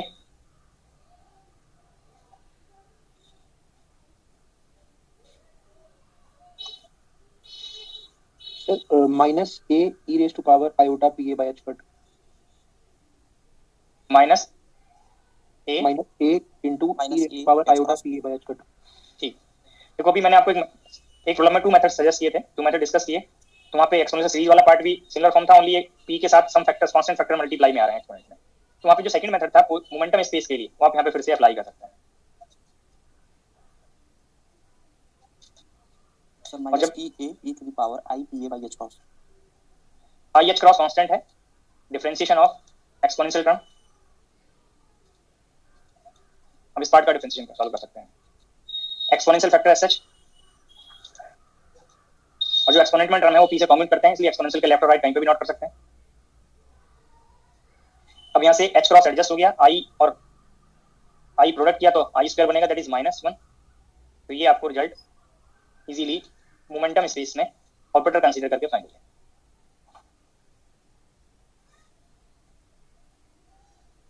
अगर ये प्रॉब्लम आपको कोई डाउट नहीं है इसी स्टेप पे, पेज नंबर 26 प्रॉब्लम नंबर 16 हो सकता है वहां पे ये स्टेप रिक्वायर्ड हो तो अप्लाई कर सकते हैं. Page number 26 problem number 16. Let x and p denote position and momentum operators obeying the commutation relation. Commutator of xp is equal to IH cross. If cat of x denotes an eigenstate of x cap corresponding to the eigenvalue x, then exponential IAP by h cross operated over cat of x is. Problem में जो notations हैं उन पे थोड़ा alert रहेंगे. cat of x ये x का eigen का है. जैसे आप ऑपरेटर a लेते हैं, ऑपरेटर a को आप किसी पर्टिकुलर आइगन कैट पे ऑपरेट करते हैं और आइगन वैल्यू इक्वेशन से आपको ये फॉर्म कंफर्म हुआ कि after operating operator on ket vector, if ket vector is same then this multiplicative constant is called eigen value. तो यहाँ पे जो आपको स्टेटमेंट में नोटेशन दिए हैं ये आइगन स्टेट के लिए नोटेशन है, बट किस ऑपरेटर की आइगन स्टेट? ऑपरेटर x के लिए. और इसकी जो आइगन वैल्यू है, क्योंकि दोनों नोटेशन सेम हो जाएंगे, मैंने क्वेश्चन में जो नोटेशन दिया था x, वो आपको ये अलर्ट करने के लिए कि आगे कहीं मिस्टेक ना हो, लास्ट में इसको रिप्लेस कर सकते हैं. ये x नॉट जो क्वेश्चन में x नोटेशन दिया है, this term is eigen value, और आइगन वैल्यू कांस्टेंट होता है, ये आपको मोर टाइम थिंक कर दिया. Eigen value of position operator x in state ket of x. से कैसा आएगा ऊपर? हाँ जी, ये कैट ऑफ x. जो स्टेटमेंट आपको फर्स्ट स्टेटमेंट में तो x और p के नोटेशन सेम किए हैं, उनका काउंटेटर ब्रैकेट, और जो सेकंड स्टेटमेंट है, if ket of x denotes the eigen state of x cap corresponding to eigen value x, तो दैट पार्ट तक आपको यही कर दिया. मैंने eigen value notation x naught ले लिया, लास्ट में ये x से रिप्लेस कर सकते हैं, जिससे आपको ये नोटेशन आपको मिस्टेक ना करे कहीं पे. चाहे तो आप लैम्डा भी लिख सकते थे, जो आपको यहाँ पे सजेस्ट किया है. अब जो अनदर स्टेट है, सपोज मैंने इसको साइड s ले लिया, और स्टेट क्या है? Exponential IAP by h cross operated over x. इसी ऑपरेटर को किसी पर्टिकुलर कैट वेक्टर पर ऑपरेट करेंगे तो अनदर कैट वेक्टर बनेगा. ये आपको हिल्बर्ट स्पेस के पॉइंट्स में हिंट किया. ये स्टेट साइड s को पूछा है, इट मींस इस पार्ट को पूछा है ये किसका आइगन स्टेट होगा. Then exponential IAP by h cross operated over ket of x is an eigen state of. आप ए बी और सी ऑप्शन पे जाएं तो वहां पे मेंशन किया हुआ है is an eigen state of x. Question operator के लिए फिर से चेक करना है, और लास्ट ऑप्शन में मेंशन किया not an eigen state. It means आपको यहाँ पे प्रॉब्लम के स्टेप्स फॉलो करने के लिए जैसे स्टेप लाइक दिस फॉलो करने हैं कि आपको ये चेक करना है कि कैट ऑफ साइड एस एक्स का आइगन स्टेट है या नहीं। और ये आइगन स्टेट चेक करने के लिए आप ऑपरेटर को स्टेट पे ऑपरेट कराएंगे और आफ्टर ऑपरेटिंग ऑपरेटर चेक करेंगे कि फॉर्म सेम है और उसका मल्टीप्लिकेटिव फैक्टर कांस्टेंट है या नहीं है। और जो फॉर्म सेम होगा और मल्टीप्लिकेटिव फैक्टर कांस्टेंट होगा तो आप मल्टीप्लिकेटिव फैक्टर को आइगन वैल्यू ले सकते हैं। अब आपको इस एक्सपोनेंशियल टर्म का इस कैट ऑफ एक्स के साथ कोई एक्शन नहीं बताता, डायरेक्ट नहीं बताता, बट आपको यहाँ पे ऑपरेटर को ऑपरेट करना है तो यहाँ से ये टू ऑपरेटर का प्रोडक्ट का ऑर्डर अगर आप चेंज कर लें प्रॉब्लम इजीली आप सॉल्व कर सकते हैं। और इस प्रोडक्ट का ऑर्डर चेंज करने के लिए मैं यहाँ पे फिर से लास्ट प्रॉब्लम का जो रिजल्ट है ये आपको पहले मैंने डिस्कस किया, तो ये कम्यूटेटर ब्रैकेट का आपको आइडिया है। Commutator of x with exponential i a p by h cross and this value is equal to minus a exponential of i a p by h cross। तो ये commutator bracket का आपको hint था जो last problem में मैंने note कराया। अगर इसका प्रोडक्ट डेफिनेशन ओपन करें x exponential term minus exponential term x is equal to minus a exponential i a p by h cross। अब हमें ये टर्म की रिक्वायरमेंट है, this term can be written as exponential i a p by h cross x cap minus a exponential i a p by h cross। ये term को ket of x पे आपको operate करना है। Exponential i a p by h cross x operated over x minus a exponential i a p by h cross operated over ket of x। अब यहां से eigen value equation इस term में place कर सकते हैं। Exponential factor exponential i a p by h cross x naught operated over ket of x, second term एसएच। अब ये x नॉट कांस्टेंट है और कांस्टेंट है तो इस ऑपरेटर के लेफ्ट और राइट कहीं पे भी नोट कर सकते थे, मैंने इसको लेफ्ट में नोट कर दिया। जैसे ही आपको ये लेफ्ट में नोट होगा आप जिस स्टेट पर ऑपरेट कर रहे थे उससे रेफरेंस करने के लिए कि after operating operator state same है या डिफरेंट है, आप यहाँ पे ऑपरेटर के लेफ्ट साइड में एकदम कॉमन लें सेम से कंपेयर करने के लिए exponential i a p by h cross operated over x, ये लेफ्ट में सॉरी राइट में कॉमन लेना है। और जैसे आपने कॉमन लिया ये term first term x naught और second term minus A constant है x नॉट कांस्टेंट है, ये डिफरेंस भी कांस्टेंट बनेगा।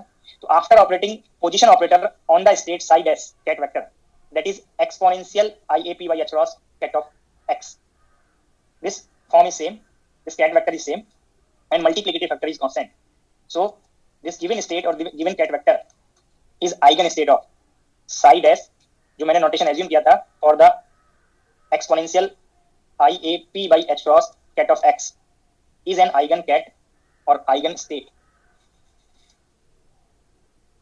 of position operator x cap with eigen value। मैंने x not by a eigen value बताया, बट यही नोटेशन प्रॉब्लम के नोटेशन में प्रॉब्लम स्टेटमेंट में आपको x नोटेशन दिया है, ये वैल्यू x माइनस a से मैच करेगा। यहाँ पे अगर आप x ये मैं इसको डिफरेंट नहीं करता तो आप यहाँ पे मिस्टेक कर सकते थे इस पार्ट को, इस पोजीशन ऑपरेटर और x में आप डिफरेंस नहीं कर पाते तो यहाँ मिस्टेक के चांसेस थे, इसलिए मैंने डिफरेंट नोटेशन यूज किया आइगन वैल्यू के लिए। और लास्ट में इसको चाहे प्लेस कर दीजिए आप, तो ऑप्शन आपको कंफर्म हो गया an eigen state of x cap corresponding to the eigen value x minus a, third option correct बनता है।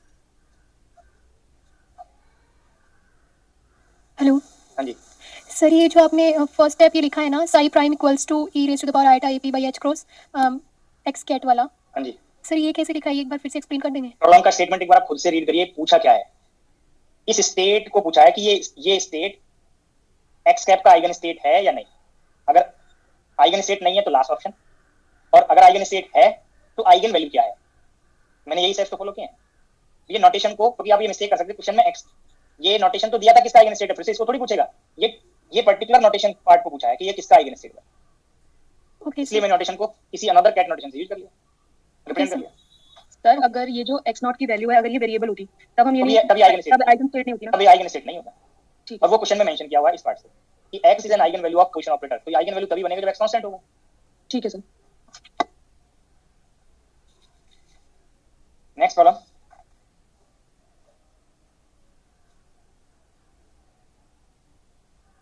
नोट करेंगे प्रॉब्लम का statement. The action of an operator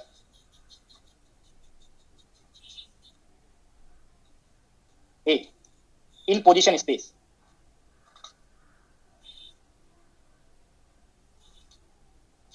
on function of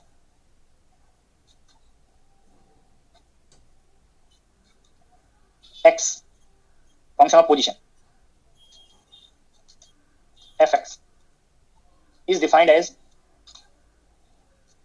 अगर a को आप fx को ऑपरेट करेंगे then this function change to function of x plus x naught, where x not is constant.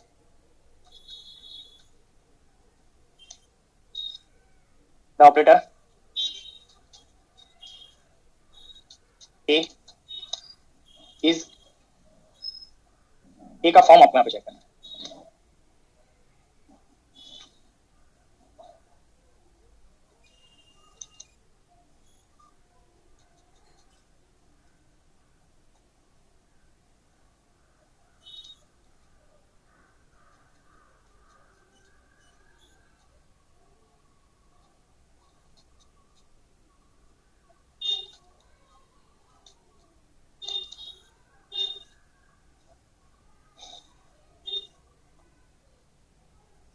मैंने प्रॉब्लम नोट कर दिया, एक बार प्रॉब्लम का स्टेटमेंट आप लोग रीड कर लें फिर डिस्कस करते हैं.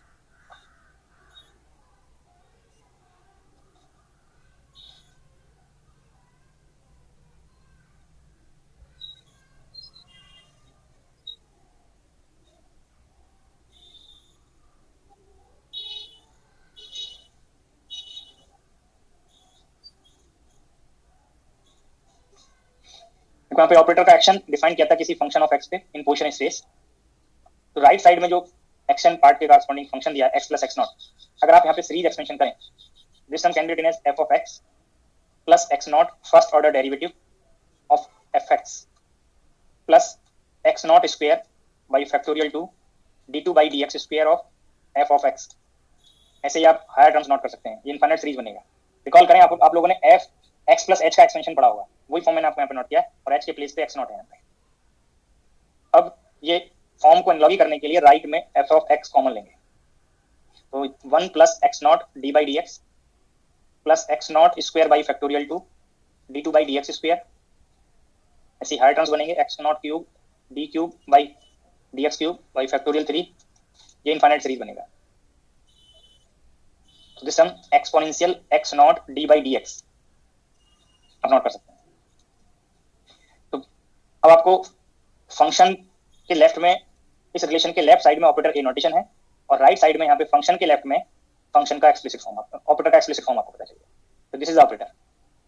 अब आप ये इसको ऐसा अगर आप कंपेयर करेंगे ऑप्शन में तो मेंशन आपको ऐसा चाहिए फॉर्म प्रेजेंट नहीं है, बट आपको मोमेंटम ऑपरेटर, यहाँ पे भी ये पी कैप है मोमेंटम ऑपरेटर नोटेशन.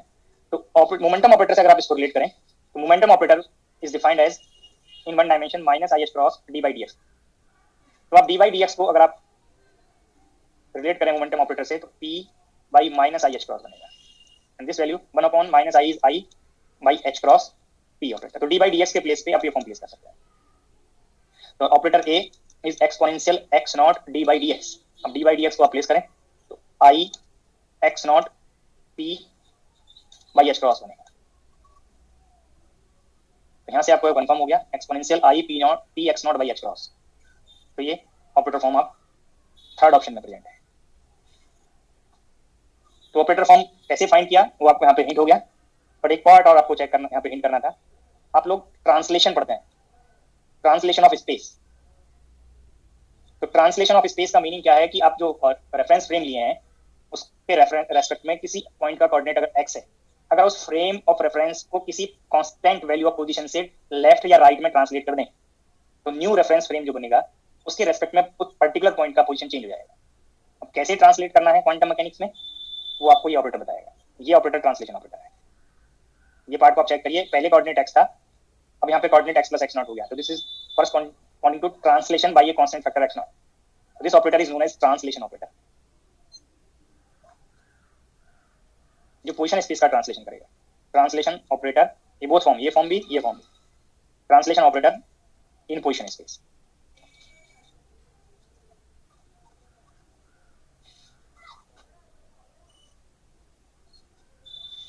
तो आगे कहीं ये वर्ड भी पूछ सकता है कि what is the form of translation operator. तो ये फॉर्म भी हो सकता है, वहां पे ये फॉर्म भी हो सकता है.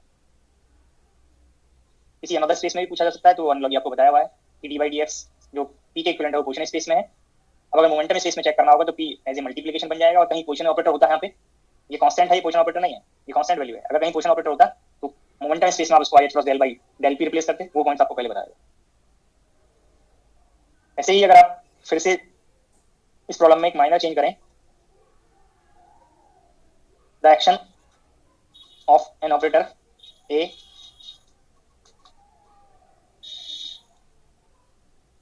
इज डिफाइंड एज, अगर किसी फंक्शन ऑफ टाइम पे ऑपरेटर को आप ऑपरेट कर रहे हैं और फंक्शन ऑफ टाइम में एक कांस्टेंट वैल्यू से चेंज हो जाए, t plus t naught, where t naught is constant and f t represent function of time.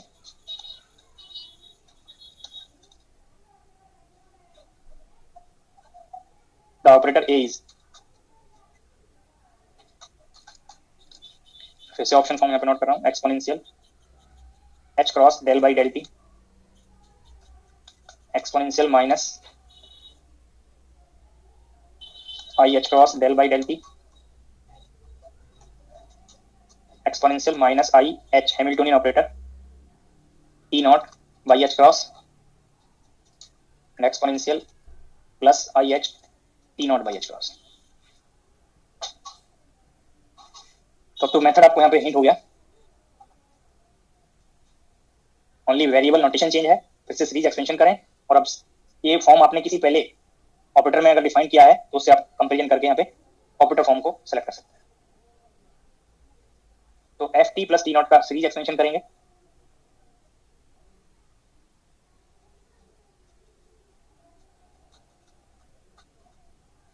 Function of time plus t not first order derivative of function of time plus t naught square by factorial 2 del 2 by del t square of function of time plus t naught cube by factorial 3 del q by del t cube function of time। Right में आप f of t common लेंगे, 1 plus t naught del by del t plus t naught square by factorial 2 del 2 by del t square plus t naught cube by factorial 3 del cube by del t cube operated over function of time।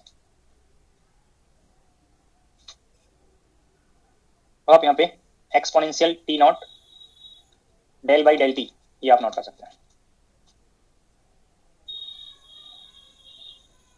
अब आपको ये form confirm हो गया कि अगर operator को function of time पे operate करते हैं और वो टाइम कोऑर्डिनेट्स को एक कांस्टेंट वैल्यू से चेंज करता है, तो ये सीरीज जो एक्सपेंशन आपको बताया है x t naught del by del t f of t naught कर सकते हैं।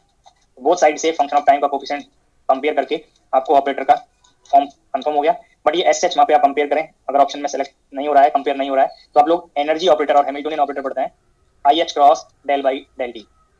इस डेल बाई डेल टी को आप minus I h by H cross note कर सकते हैं, और जैसे ये टर्म नोट करेंगे तो exponential minus I h t naught by H cross ये फॉर्म बनेगा। ऑप्शन में सेलेक्ट कर सकते हैं, थर्ड ऑप्शन सेलेक्ट हो गया, थर्ड ऑप्शन करेक्ट बन गया।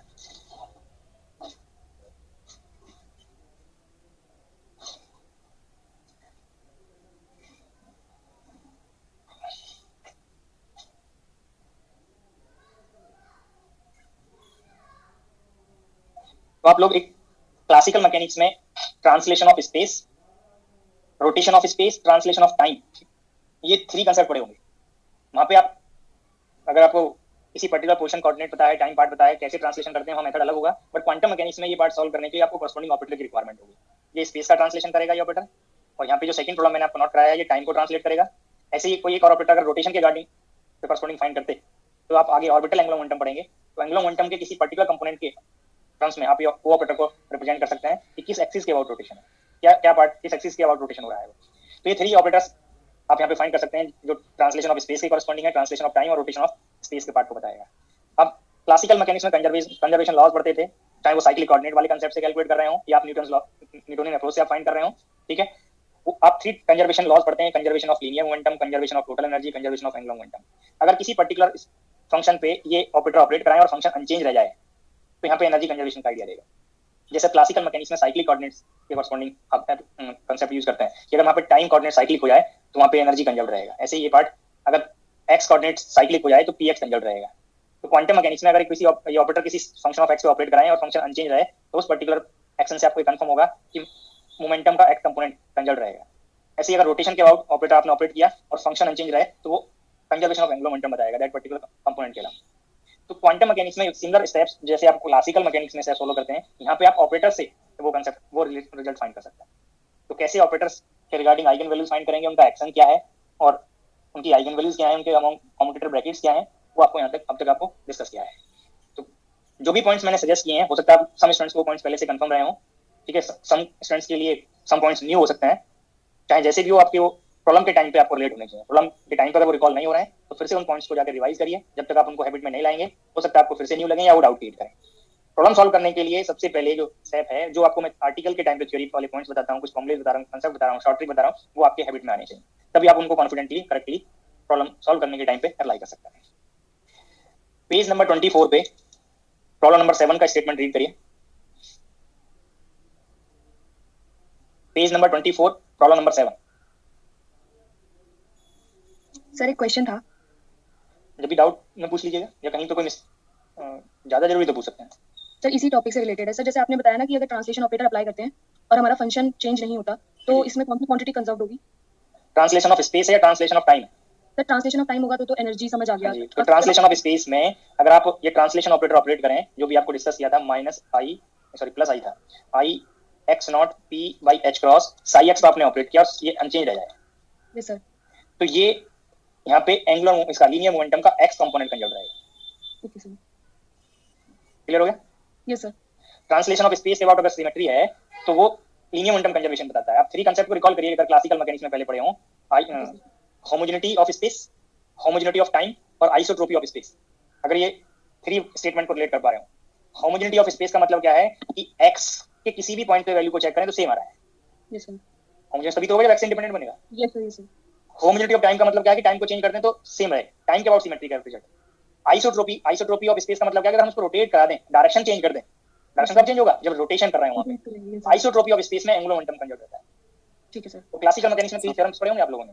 Yes sir. Yes sir. Homogeneity of space conservation of linear momentum बताता है, isotropy of space conservation of angular momentum बताता है और homogeneity of time conservation of energy बताता है। तो ऐसे ही वो कंजर्वेशन चेक करने के लिए या दीज क्वांटिटीज कंजर्व होंगी या नहीं होंगी, क्वांटम मैकेनिक्स में आप कम्यूटेटर ब्रैकेट से भी चेक कर सकते हैं और जो ऑपरेटर्स मैंने सजेस्ट किए हैं उनको ऑपरेट करके भी सजेस्ट करते हैं, चेक कर सकते हैं। Okay sir. Sir thank you sir. हाँ जी सर जी, कंजर्वेशन जो ऑफ फिजिकल जो क्वांटिटीज होती हैं सर, ये नोएथर्स थ्योरम से भी तो पता चल जाती है ना सर क्लासिकल मैकेनिक्स में। देखो कंजर्वेशन चेक करने के लिए वेरियस मेथड हैं, पॉइजन ब्रैकेट से भी चेक कर सकते हैं, न्यूटनियन अप्रोच पे जा सकते हैं, लैग्रेंजियन वाले पार्ट से चेक कर सकते हैं, बहुत सारे मेथड है कंजर्वेशन चेक करने के लिए।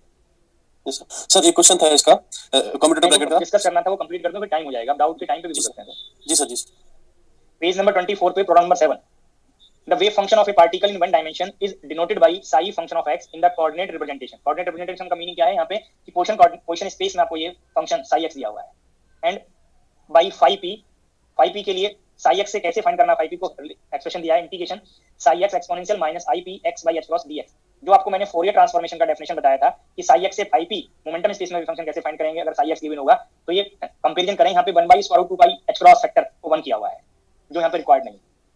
जैसे आपको सजेस्ट करता है रिलेशन कि psi x का फोरियर ट्रांसफॉर्मेशन करेंगे तो momentum space function phi p बनेगा in momentum representation if the action of an operator t on psi x is given by psi function of x plus a where a is constant। तो ये आपको action दिया है position space में operator का और इस ऑपरेटर का इक्विवेलेंट एक्शन मोमेंटम स्पेस में फाइंड करना है। तो पहले अगर आप ये एक्शन को पोजीशन स्पेस में चेक करें, जो अभी मैंने एक प्रॉब्लम वाइज आपको नोट किया है, ये चेक करें।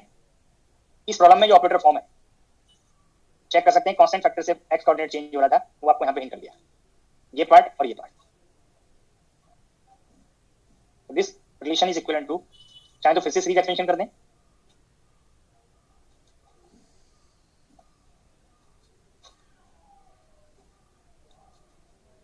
बट अभी मैंने आपको पहले प्रॉब्लम कंप्लीट कर दिया, उसका रिजल्ट मैं यहाँ पे यूज कर सकता हूँ क्योंकि अभी एक्सप्लेनेशन किया है मैंने।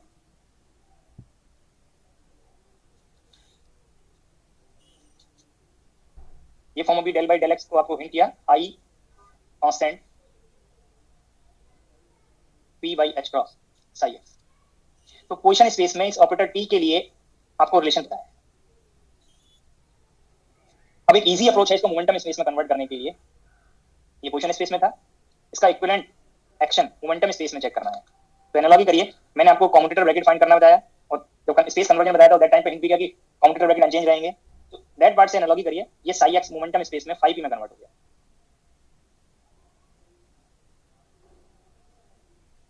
ये ऑपरेटर डिफरेंशियल नेचर है पोजीशन स्पेस में, ये एक्शन आप कंप्लीट करते हैं यहाँ पे, but in momentum space p has multiplicative nature, तो ये फंक्शन को आप ओनली मल्टीप्लाई करेंगे यहाँ, और ये साई एक्स 5p में कन्वर्ट हो गया।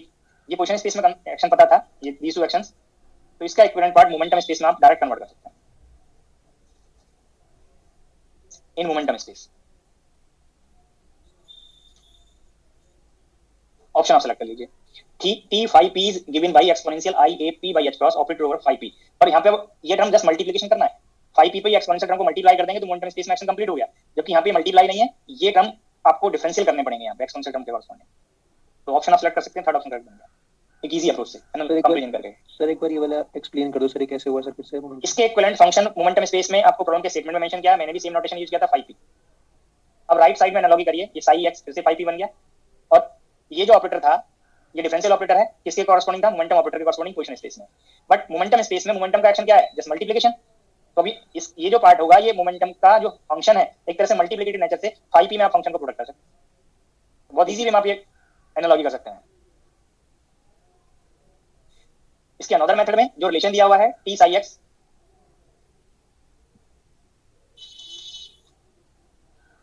Sai X plus A, both side में exponential minus I A P by H cross से मल्टीप्लाई करिए।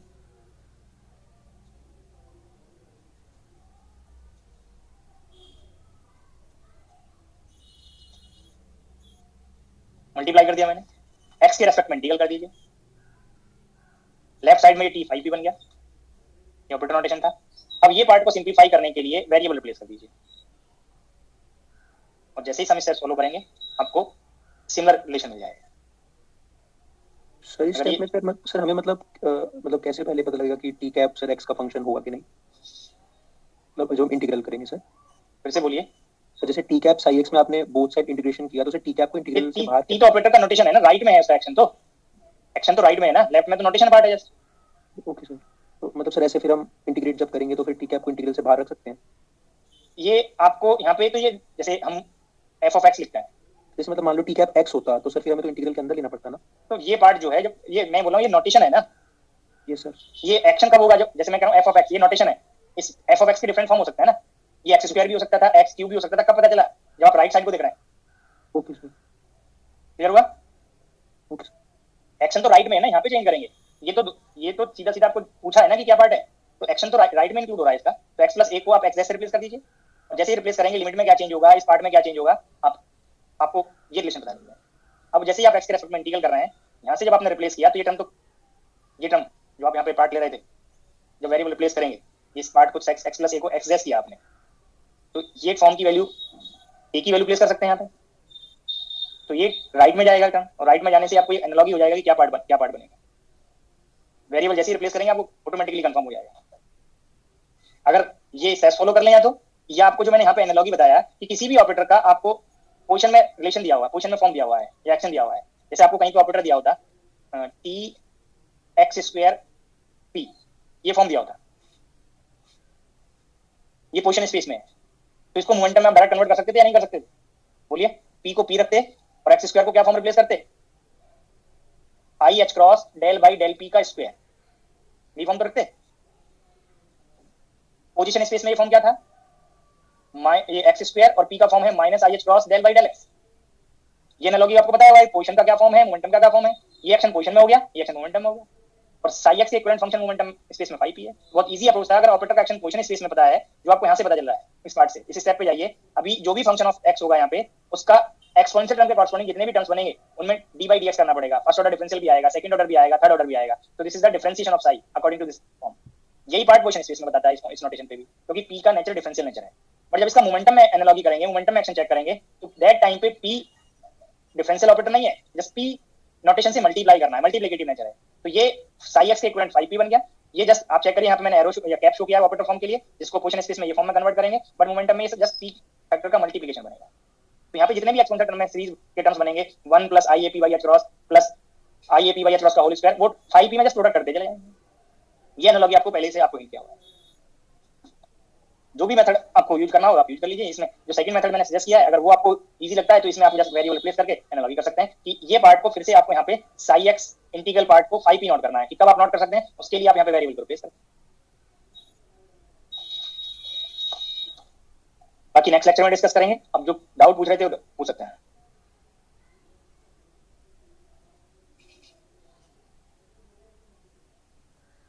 Thank you sir. सर हाँ जी सर जब कम्यूटेटर ब्रैकेट का रिलेशन सर हमारा 0 आता है तो सर सेम आइगन फंक्शन से हम वैल्यू दोनों के लिए ऑपरेट कर सकते हैं, दोनों ऑपरेटर्स को सर उस पे। तो अगर सर हम एक एग्जांपल लें एनर्जी और पोजीशन ऑपरेटर, फिर से बोलिए। यस सर, अगर हम एनर्जी और पोजीशन ऑपरेटर सर कम्यूट करता है ना आपस में, आपको नहीं पता energy operator position operator sir हमेशा नहीं करता, आपको नहीं पता किसने कहा एनर्जी और पोजीशन ऑपरेटर कम्यूट करता है? तो सर कोई दूसरा आपने कहाँ पढ़ा बताइए? पोजीशन और एनर्जी ऑपरेटर कम्यूट करते हैं, कहाँ पे पढ़ा है? नहीं सर, कोई भी एग्जांपल अगर हम ले लें, मैं ले रहा हूँ ना, मैं कोई एग्जांपल छोड़िए, मैं फ्री पार्टिकल ही ले रहा हूँ। अब आप बताइए कहाँ ही कम्यूट करते हैं? आज एक प्रॉब्लम में यूज भी हुआ था, क्या ये 0 है? नहीं सर। तो कैसे कह रहे हो कि कम्यूट करते हैं? नहीं जब आप सर, रेफरेंस ही गलत लोगे तो उसके एक्सप्लेनेशन भी रिजल्ट भी रॉन्ग आएंगे। सर अगर कोई दो ऑपरेटर अगर हम ऐसे ले लें ए और बी अगर जो कंप्यूट करते हैं, हाँ जी, तो सर अगर उससे उसका यूज करके सर अगर वैल्यू निकालें किसी एक का, हमें ए का जैसे पता है आइगन फंक्शन, हाँ एक आइगन फंक्शन पता है, बोलिए।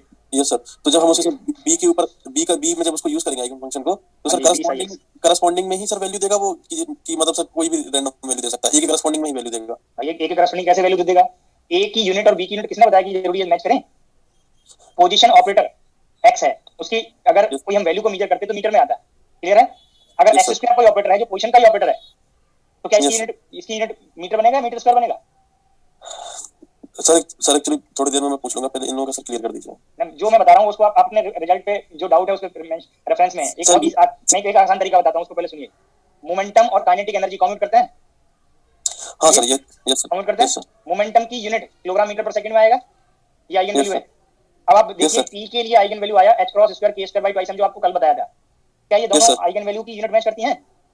सर यूनिट मैच के लिए नहीं बोलो सर, जिस स्टेज के करस्पॉन्डिंग मोमेंटम निकला है सर उसी स्टेज करस्पॉन्डिंग काइनेटिक एनर्जी मिलेगी, या सर कोई भी स्टेज करस्पॉन्डिंग मिल सकती है? जब आप खुद से कह रहे हो कि साई एक्स एक आइगन फंक्शन है जो p और t दोनों का आइगन फंक्शन है, तो इसी के करस्पॉन्डिंग तो आइगन वैल्यू आएंगी। इस स्टेट में इसकी आइगन वैल्यू मोमेंटम की h क्रॉस k है किलोग्राम मीटर पर सेकंड में, और इस काइनेटिक एनर्जी ऑपरेटर की एनर्जी वैल्यू है h cross square k square by twice energy unit में जूल में। Yes sir, same stage corresponding दोनों वैल्यूज हमें मिल जाएंगी सर। मोमेंटम से कह रहे हो कि साई एक्स कोई एक ही फंक्शन को एक टाइम पे यूज करोगे, तो फंक्शन पे एक साथ ऑपरेटर ऑपरेट कर दोगे क्या? बोलो। नहीं सर, कभी सर एक्चुअली हम कंस्ट्रक्ट भी करना पड़ जाता है ना, आपने बोला था कंप्लीट सेट होता है, तो कंस्ट्रक्ट करके अगर निकालें कोई बात नहीं, कंस्ट्रक्ट करोगे तो चेक तो किसी एक ही को करोगे ना। जैसे साई एक्स है, अब ये साई 1 साई 2 जिस ऑपरेटर को चेक करना था उसके आइगन फंक्शन नहीं थे, ए के थे बी के नहीं थे। अब मैंने साई 1 साई 2 का सुपरपोजिशन लिख दिया। हां सर, ये है, हमें तो अब ये पता है ना इस पे तो ऑपरेट करेंगे। यस सर, तो कैसे आप इन तीनों को सेपरेटली क्यों आप ऑपरेट करोगे? ये तो थे ही नहीं ना, बोलिए। यस सर, जी सर, समझ गया। और पूछना है किसी को? सर आपने ना पेज नंबर 16 पे क्वेश्चन नंबर 11 करवाया था। आप असाइनमेंट का पेज नंबर बोल रहे हैं? पेज नंबर 16 पे क्वेश्चन नंबर 11 करवाया था। हाँ जी, पहले कराया होगा, बोलिए। हाँ सर, इसमें ना मतलब आपने पहले कोई प्रॉब्लम करवाई थी जिसमें साई एक्स दिया था एक जनरल, और फिर उससे 5 निकाला था। आपको डाउट क्या वो बता दीजिए। तो सर इसमें डाउट ये है कि जब अगर हमें वो पता नहीं है, हम डायरेक्ट इसको सॉल्व करना चाह रहे हैं ना। हाँ जी, बिल्कुल सॉल्व कर सकते हैं। तो सर इंटीग्रेशन बहुत लेंथी हो रहा है। हाँ, तो उसी इंटीग्रल पार्ट को अगर आप इजीली सॉल्व नहीं कर पा रहे तो मैंने अनदर मेथड बताया है। तो सर अगर वो जनरल याद नहीं रहता फिर क्या करेंगे सर? फिर आपको जो मेथड डिफिकल्ट लग रहा है उसी को सॉल्व करना पड़ेगा। अब वो डिफिकल्ट लग रहा है वो क्वांटम का पार्ट थोड़ी, आपको मैथमेटिकल इंटीग्रेशन में प्रॉब्लम है। नहीं सर, फिर वो लेंथी हो जाएगा, टाइम भी बहुत कंज्यूम करेगा। हाँ, टाइम लगेगा, तभी तो मैंने कहा कि इस पर्टिकुलर फॉर्म को रेफरेंस लेके हम यहाँ पे साई एक्स को मॉड एक्स में नोट कर सकते हैं। ये कांस्टेंट का डाउट हो रहा है बस आपको, ये तो डाउट है। Yes sir. तो ये डाउट है तो आप यहाँ पे इस पार्ट से चेक करो, वहाँ पे उस कांस्टेंट h क्रॉस के फैक्टर में मॉडिफाइड था, उसी को मैंने एनालॉजी करके बताया जो इजीली सॉल्व हो गया। सर उसको एनालॉजी करेंगे तो हो जाएगा। हाँ, तो एनालॉजी इसलिए तो कराया क्योंकि इंटीग्रल पार्ट सभी को इजी नहीं है वहाँ पे वो। ओके सर, ठीक है, जिनको इजी है वो चाहे इंटीग्रल पार्ट से कर लें। नहीं है सर, उसमें अगर इंटीग्रल डिफिकल्ट लगता है तो उसमें क्वांटम का कोई रोल नहीं है। Yes sir. ठीक है, ओके सर, थैंक यू। वो ट्रांसलेशनल ऑपरेटर वाला प्रॉब्लम दिखाएं। एक बार कोई कैंडिडेट स्लाइड के लिए पूछ रहे हैं तो मैं फर्स्ट तक दिखा देता हूँ। आप इतने क्या डाउट है वो बता दीजिए। नहीं, मैं एक डाउट पूछना था उस प्रॉब्लम में। मैं स्टार्टिंग तक चला जाऊँ फिर से वापस आता हूँ उसी स्लाइड पे।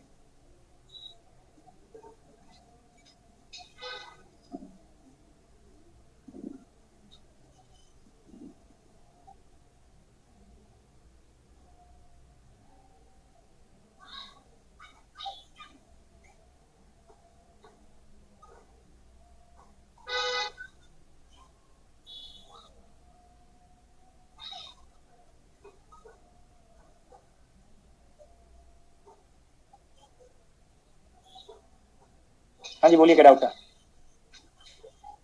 हाँ सर, इसमें अगर A cap F of X is equal to F of X minus X naught दिया होता हाँ जी, तो हमारा हमारा आंसर सेकंड ऑप्शन बनता है।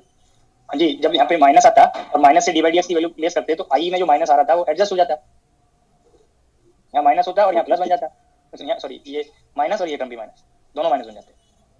रीजन क्या है कि जब आप एक्स माइनस एक्स नॉट कर रहे हैं तो ऑरिजिन को राइट में शिफ्ट कर रहे हैं, और जब एक्स प्लस एक्स नॉट कर रहे हैं तो ऑरिजिन को लेफ्ट में शिफ्ट कर रहे हैं। तो शिफ्टिंग किधर है उससे भी तो ऑपरेटर का फॉर्म चेंज होगा ना।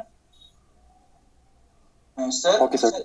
सर लास्ट इसके पिछले वाले स्लाइड पे जाइए सर। यहाँ पे जो ऑप्शन नंबर 3 है वो sir I P x naught P नहीं होना चाहिए क्या? फिर से बोलिए, क्या बोल रहे हैं? कि आई आयोटा पी कहने का मतलब ये है आपका कि यहाँ पे ऑर्डर मैंने गलत लिख दिया, ये कह रहे हैं? Yes sir sir. क्या डाउट है आपको? क्यों, क्या ये नहीं समझ में आ रहा कि एक्स नॉट कांस्टेंट है? अच्छा हाँ, ओ सर मैं वहाँ ध्यान नहीं दिया, सॉरी। ये पोजीशन ऑपरेटर थोड़ी है। हाँ ठीक है। मैं इसको ए लिख सकता था, इसको एल लिख सकता था कोई कांस्टेंट नोटेशन में। नहीं सर, मैं वहाँ ध्यान नहीं दिया। कोई बात नहीं, आपको ध्यान हो गया ना। Sorry, thank you sir. और पूछना किसी को? सर लास्ट वाली स्लाइड में। हाँ जी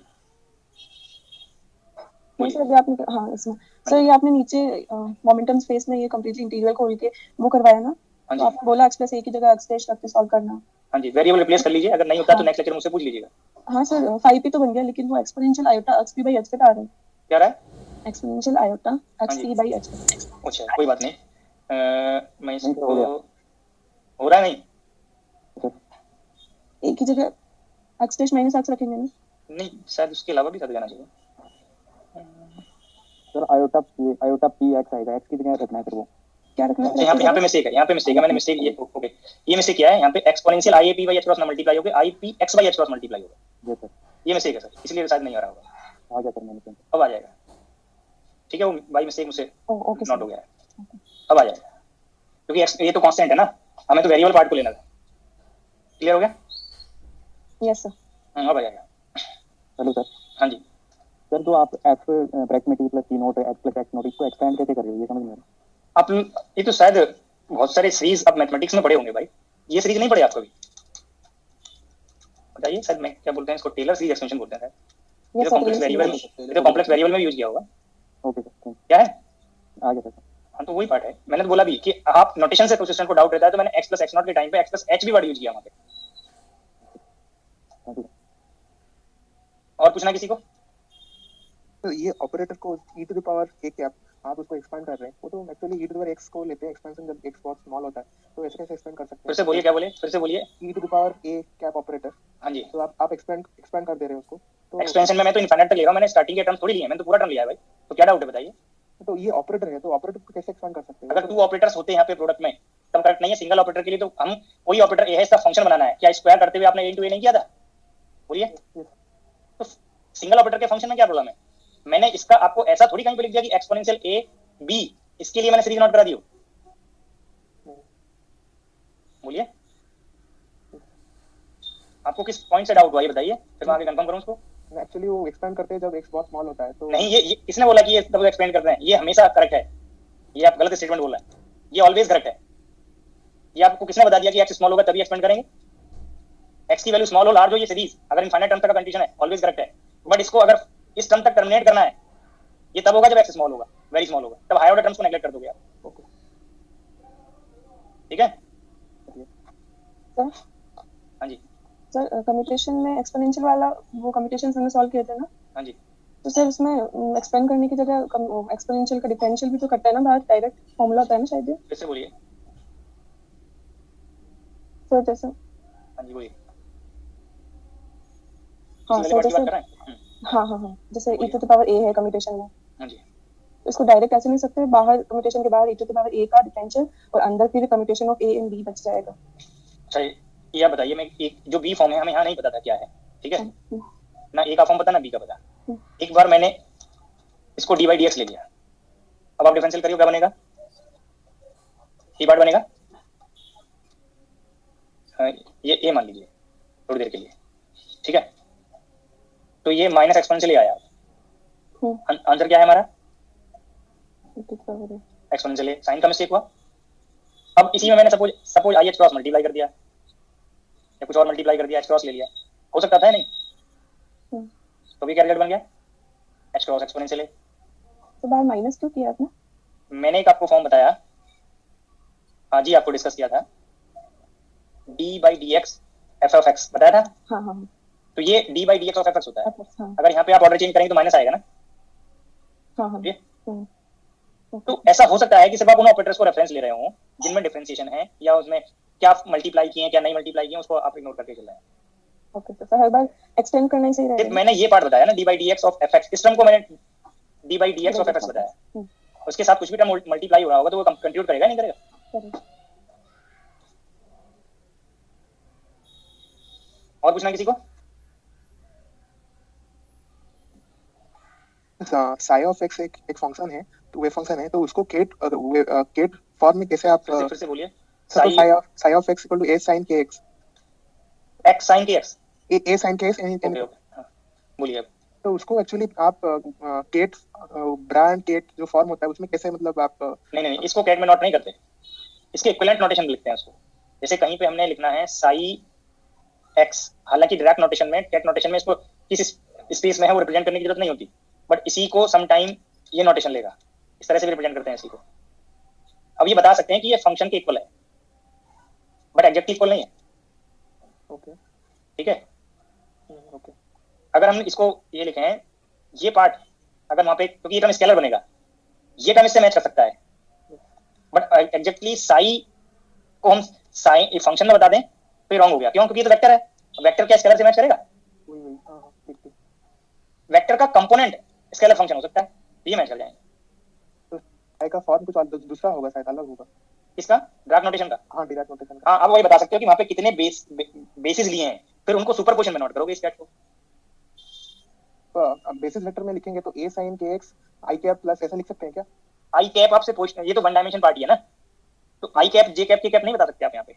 आपको ये बताना पड़ेगा, एक तरह से मैं आपको यहाँ पे हिंट कर दूं कि ये टर्म है sine n pi h cross by l, ये मान लीजिए, ठीक है। तो इसको मैंने फाई 1 लिख दिया, तो ये जो नोटेशंस हैं फाई 1 फाई 2 फाई 3 फाई 4, ये बेसिस वेक्टर्स बनेंगे अगर वेक्टर्स फॉर्म में आप इसको रिलेट करना हो। ये एनालॉजी करते हैं हम दैट टाइम पे। एग्जैक्टली ये पार्ट स्केलर फंक्शन है और ये पार्ट वेक्टर है, तो हम एनर्जी के फंक्शंस जो बनते हैं उनको यहाँ पे बेसिस वेक्टर ले सकते थे, summation over n c n ket of phi n, where this phi n is energy eigen function, तब इसकी कैट को हम एक्सपेंड कर सकते थे। और ये जो सी एन पार्ट बनेगा तभी कांस्टेंट वैल्यू को रिप्रेजेंट करेगा, तभी जरूरी नहीं कि वेरिएबल। ठीक है, जस्ट मीनिंग क्या है कि ये जो पार्ट की हमने एनालॉजी किया है, यहाँ पे जो बेसिस है वो कंटिन्यूस बेसिस है, पोजीशन को ये जो ऑल पोजीशंस हैं वो कंटिन्यूस बेसिस के कॉरस्पॉन्डिंग रिप्रेजेंट करता है। एक्स की ईच वैल्यू वन बेसिस है फंक्शन पार्ट के लिए, बट ये जो ड्राफ्ट नोटेशन हम सम लिखते हैं ये डिस्क्रीट बेसिस है, तो इसको एनालॉजी हम कर सकते हैं, जैसे एग्जैक्टली इक्वल नहीं बता सकते। रीजन भी पता होना चाहिए, मैंने ब्रैकेट बताया था, ये पार्ट बताया था, ये पार्ट है integration phi star phi D tau. अगर हम एग्जैक्टली फाई नोटेशन को इक्वल लिख लेते फाई के, तो आप चेक करिए, मैं जैसा जो आप मिस्टेक कर रहे थे वही मिस्टेक करने के लिए बोल रहा हूँ यहाँ पे। तो आपके अकॉर्डिंग ये फाई फाई ब्रैकेट क्या बना, फाई स्टार फाई का प्रोडक्ट क्या इससे मैच करता? नहीं करता ना। तो जस्ट वो आप एनालॉजी कर सकते हैं कि जैसे आप स्केलर फंक्शन के लिए फाई से स्टेट को रिप्रेजेंट करते हैं, ऐसे ही ड्राफ्ट नोटेशन में कैट ऑफ फाई से रिप्रेजेंट करेंगे, बट ये दोनों एग्जैक्टली इक्वल नहीं है। ठीक है, क्योंकि दोनों थ्योरी के जो स्टेप्स हैं वो चेंज है। बाकी ये किसी अगर कंटीन्यूअस बेसिस में रिप्रेजेंट करने लगे तो जो साई ऑफ एक्स है वो किसी जनरलाइज ड्राफ्ट नोटेशन के साई का कंपोनेंट बताया कंटीन्यूअस बेसिस में, ये पार्ट बताया। ठीक है सर, हाँ जी सर आपने डिजेनरेट और नॉन डिजेनरेट केस भी लिखवाया था एक statement sir, common eigen functions पे सर, लास्ट स्टेटमेंट। हाँ बताइए। लेकिन अगर दो ऑपरेटर्स हो गए तो उनकी कॉमन आइगन फंक्शंस होगी, तब जाके हम उनको साइमल्टेनियसली डायगोनलाइज कर सकते हैं। देखो, मैंने डिजेनरेट केस की बात कर रहे हो या without reference of degeneracy? Sir without reference of degeneracy, अगर दो without reference of degeneracy, if two operators commute, they can have simultaneous eigen functions. Can have लिखा है? Yes, I have sir. They can have complete set of simultaneous eigen function, ये बात लिखा होगा। They can be measured simultaneously. They can be diagonalized simultaneously. ये बात note कराएं, without reference of degeneracy। इनमें क्या डाउट है बताइए? सर ये जो लास्ट है ना सर, डायगोनलाइज करने के, सर आपने बताया था वहां पर मेजर क्वांटम मैकेनिक्स में मेजरमेंट का तरीका क्या है कि हमें ऑपरेटर पता है जिस ऑब्जर्वेबल को मेजर करना है, और कोई स्टेट पता है। अब या तो ये स्टेट ऐसा जिसकी आइगन फंक्शन होगी, तो इसकी आइगन वैल्यू से मेजरमेंट हो गया। अब जब ये आइगन फंक्शन नहीं है तो इस गिवन स्टेट को इस ऑपरेटर के आइगन फंक्शन में हम एक्सपेंड करेंगे। अब ये फाई नोटेशन इसका आइगन फंक्शन है, तभी मेजरमेंट हो गया। क्लियर है? अब इस ऑपरेटर का हमें मैट्रिक्स रिप्रेजेंटेशन पता है क्वांटम मैकेनिक्स में। अब इस ऑपरेटर की जितनी भी आइगन वैल्यूज होंगी वो आइगन वैल्यूज इस मैट्रिक्स की जो आइगन वैल्यूज होंगी उससे मैच करेंगे। तो हमें मेजर करने का तरीका है तो साई पता हो और ऑपरेटर ऑब्जर्वेबल के कॉरस्पॉन्डिंग ऑपरेटर का एक्शन पता हो, या हमें ऑपरेटर का मैट्रिक्स फॉर्म पता है तो उसकी आइगन वैल्यूज फाइंड करने से हम उसको मेजर कर सकते हैं, क्योंकि मेजरमेंट में वही रिजल्ट बनेंगे जो उसकी आइगन वैल्यूज हैं। ये आगे पोस्टुलेट में स्टेटमेंट होता है, third postulate, measurement and eigen values. Possible result of measurement of an operator A in state psi R only eigen values of operator. जितने टाइम भी मेजरमेंट करेंगे किसी स्टेट में उस ऑपरेटर की आइगन वैल्यूज के रिजल्ट बनेंगे। सर लेकिन सर यहाँ पर हाँ जी, मेजरमेंट करने के लिए आइगन वैल्यू तो चाहिए, और आइगन वैल्यू मैट्रिक्स आप इजीली फाइंड कर सकते हैं। आइगन वैल्यू फाइंड करने के लिए आप देखिए कोई भी मैट्रिक्स, ये मैट्रिक्स है ए का, डायग्राम ये माइनस लैम्डा आई कर दिया, ठीक है। माइनस लैम्डा आई करने का मतलब इसके डायगोनल पे आपने यूनिट मैट्रिक्स के एलिमेंट डिफरेंस कर दिए और इसको 0 के ऊपर लग दिया। तो यहाँ पे जो मैट्रिक्स की आइगन वैल्यूज आई, सपोज ये 3 क्रॉस 3 का मैट्रिक्स था, तो लैम्डा 1 लैम्डा 2 लैम्डा 3 ये आइगन वैल्यूज आई। तो इस मैट्रिक्स को आप डायगोनल मैट्रिक्स फॉर्म में भी रिप्रेजेंट कर सकते थे। बोलिए। Yes sir. यहाँ पे इसके डायगोनल और नॉन डायगोनल टर्म्स में कोई भी टर्म 0 और नॉन 0 हो सकता था, बट यहाँ पे जब डायगोनल फॉर्म में रिप्रेजेंट करेंगे तो इसके ऑफ डायगोनल एलिमेंट सारे 0 होंगे, 0 बन जाएगा। तो इसका मतलब क्या हुआ, ये डायगोनलाइज हो गया नहीं हो गया? हाँ सर। वही मैंने यहाँ पे नोट कराया, वही स्टेटमेंट नोट कराया, कैन बी डायगोनलाइज साइमल्टेनियसली। लेकिन सर वहां पर दो ऑपरेटर्स को म्यूट कर दिया, दोनों इस फॉर्म में नोट कर सकते हैं, बट दोनों की आइगन वैल्यूज डिफरेंट आएंगी। इसकी लैम्डा 1 लैम्डा 2 लैम्डा 3 लिखी और इसका मैंने लिख दिया lambda 1 dash lambda 2 dash lambda 3 dash, क्योंकि दोनों की न्यूमेरिकल वैल्यू भी चेंज हो सकती है और यूनिट भी चेंज हो सकती है। हाँ सर ठीक है, दोनों डायगोनल फॉर्म में नोट कर सकते हैं। Okay okay sir, thanks. और पूछना है किसी को?